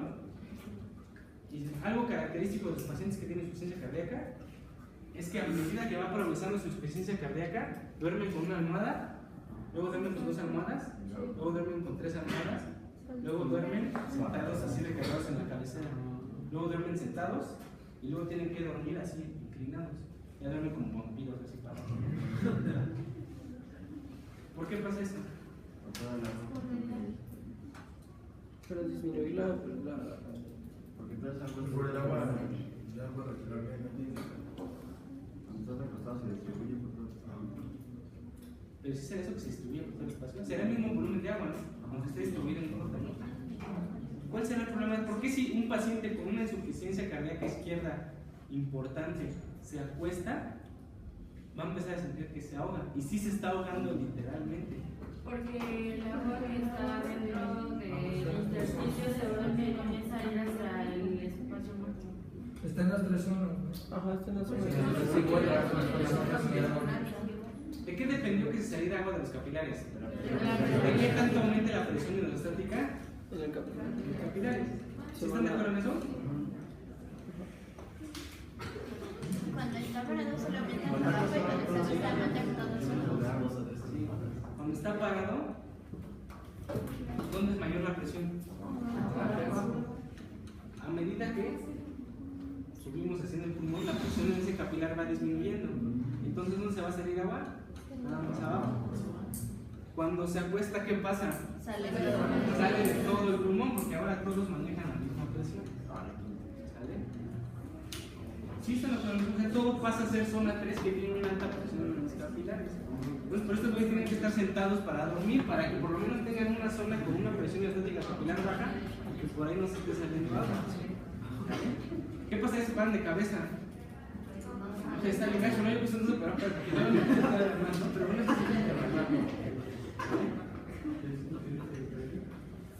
¿sí están de acuerdo en eso? ¿Ya es hora? Ya casi.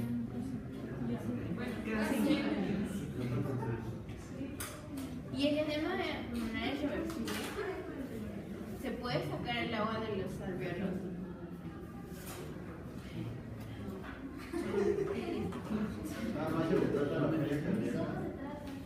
¿Cómo se trata? Sacándole la mayor cantidad de agua que puedas y haciendo que el corazón trabaje lo más que se pueda. Pero va a seguir como. Entonces, cuando tratas con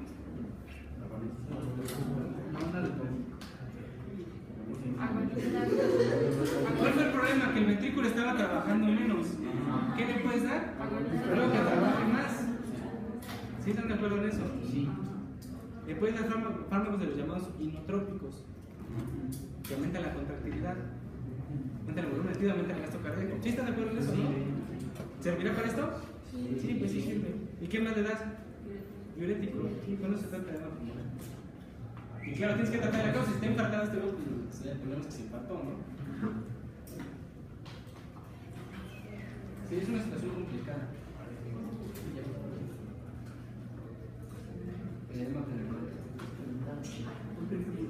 Ahora, ¿qué nos faltó, chicos? Creo que hubo mucho retraso. Nos falta ver qué es espacio muerto y cómo se produce qué es cortocircuito y cómo se produce el espacio muerto alveolar. Pero fíjense, esto ya lo podemos inferir, ya no mucho falla. Zona 1, ¿cómo está el capilar? ¿Se está irrigando esos alveolos? No. ¿Se está llevando ahí un intercambio gaseoso? No. ¿Llamamos? Espacio muerto. ¿Son alveolos? ¿Llamamos? Espacio muerto alveolar. Toda la zona 1 es espacio muerto alveolar. ¿Cómo pueden disminuir el espacio muerto alveolar? Acostándote. Ahora, esta es una cuestión didáctica, es una cuestión exagerada. Ahorita a lo mejor se piensa, tengo espacio muerto ahí, ¿no? Son muy pocos los alveolos de una persona normal que tienen esta zona 1. Y se encuentra nada más en el puro vértice. ¿Sale? Pero un espacio muerto alveolar. ¿En qué otra situación te puede dar espacio muerto alveolar? ¿Que está obstruido? ¿En qué otra situación se puede producir espacio muerto alveolar? Cuando no hay perfusión de un área inferior. ¿En qué situación puede pasar? Infarto en alguna arteria. No sé.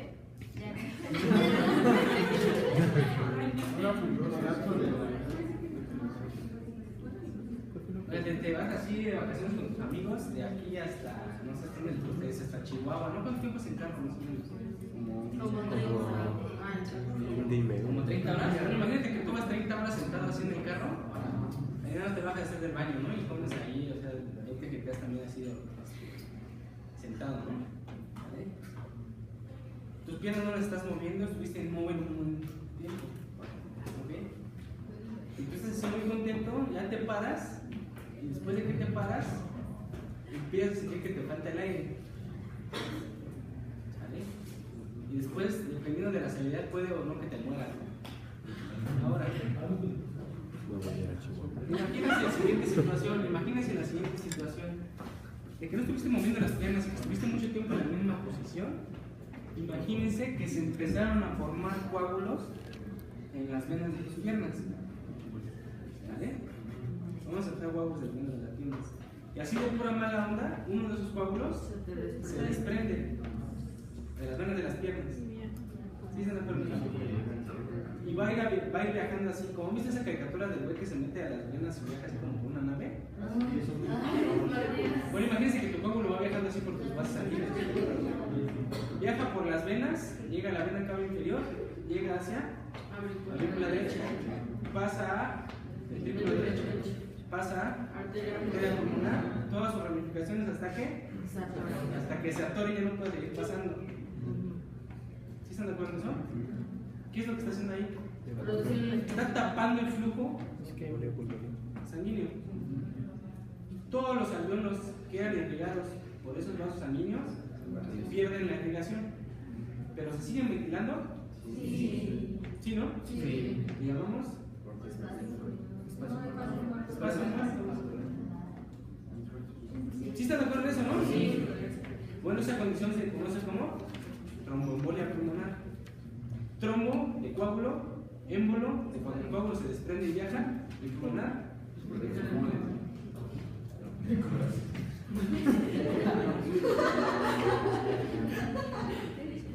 Bueno, eso es para que se una idea de que explicar esos fenómenos uno no sigue entendiendo esto. Yo no quería viajar, Pero aún así, tengo que viajar ya nos da mañana tiempo. para que no se me Se supone que tenemos que acabar esto hoy. Estudien qué es espacio muerto alveolar, en qué situaciones se puede producir y cuáles son los mecanismos para compensar eso. Y por el contrario, ¿qué es un cortocircuito? De derecha a izquierda.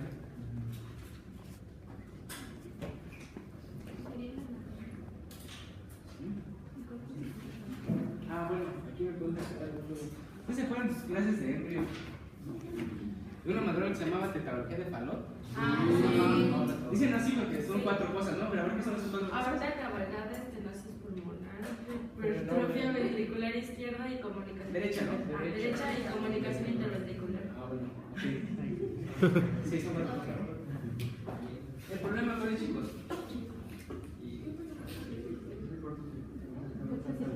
Exactamente cómo está toda esta onda. Pero 2 cosas importantes bueno, 3 cosas importantes de hecho. Hipertensión en la arteria pulmonar, la presión, estenosis en la arteria pulmonar, la resistencia ahí está muy aumentada. ¿Sí están de acuerdo en eso? Por lo tanto el ventrículo derecho empieza a trabajar de más y como resultado tenemos la hipertrofia del derecho. ¿Sí están de acuerdo en eso? Sí. El ventrículo derecho se pone así bien mamillo.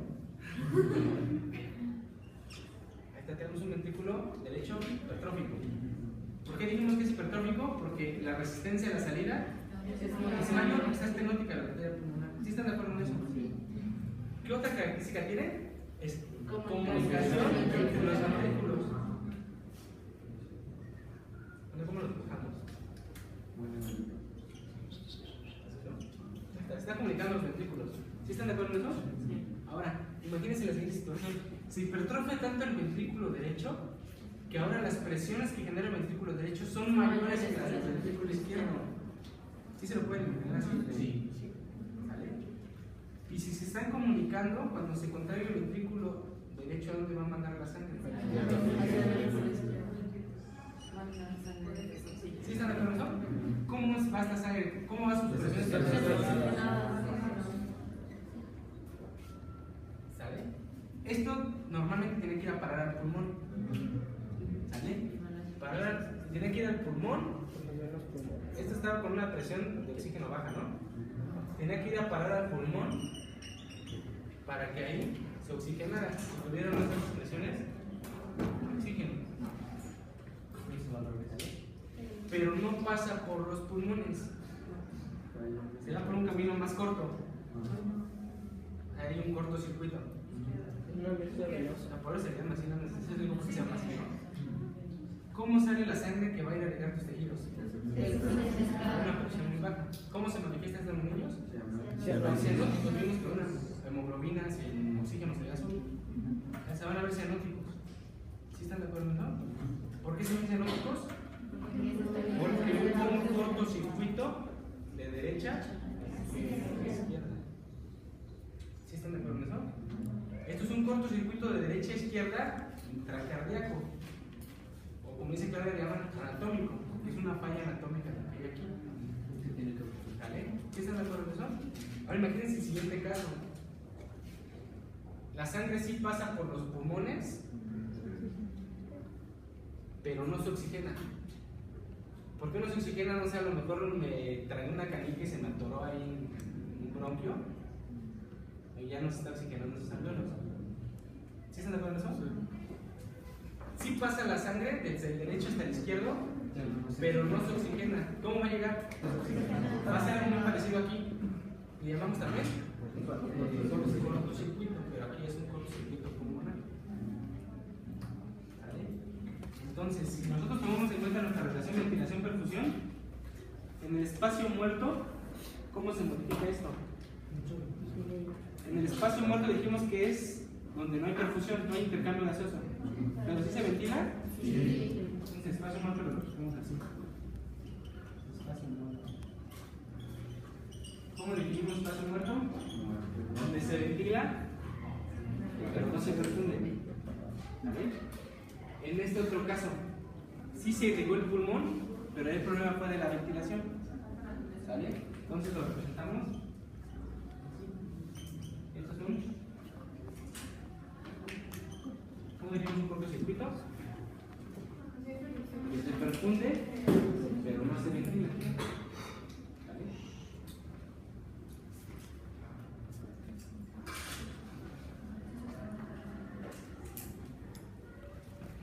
Entonces, de tarea me voy a investigar qué hace el cuerpo para tratar de compensar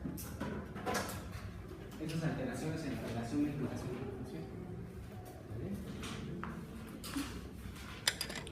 ¿Qué van a encontrar? Espacio muerto. Está ventilando pero no está perfundiendo. Este aire que está llegando a los sitios que se están ventilando no sirve para nada.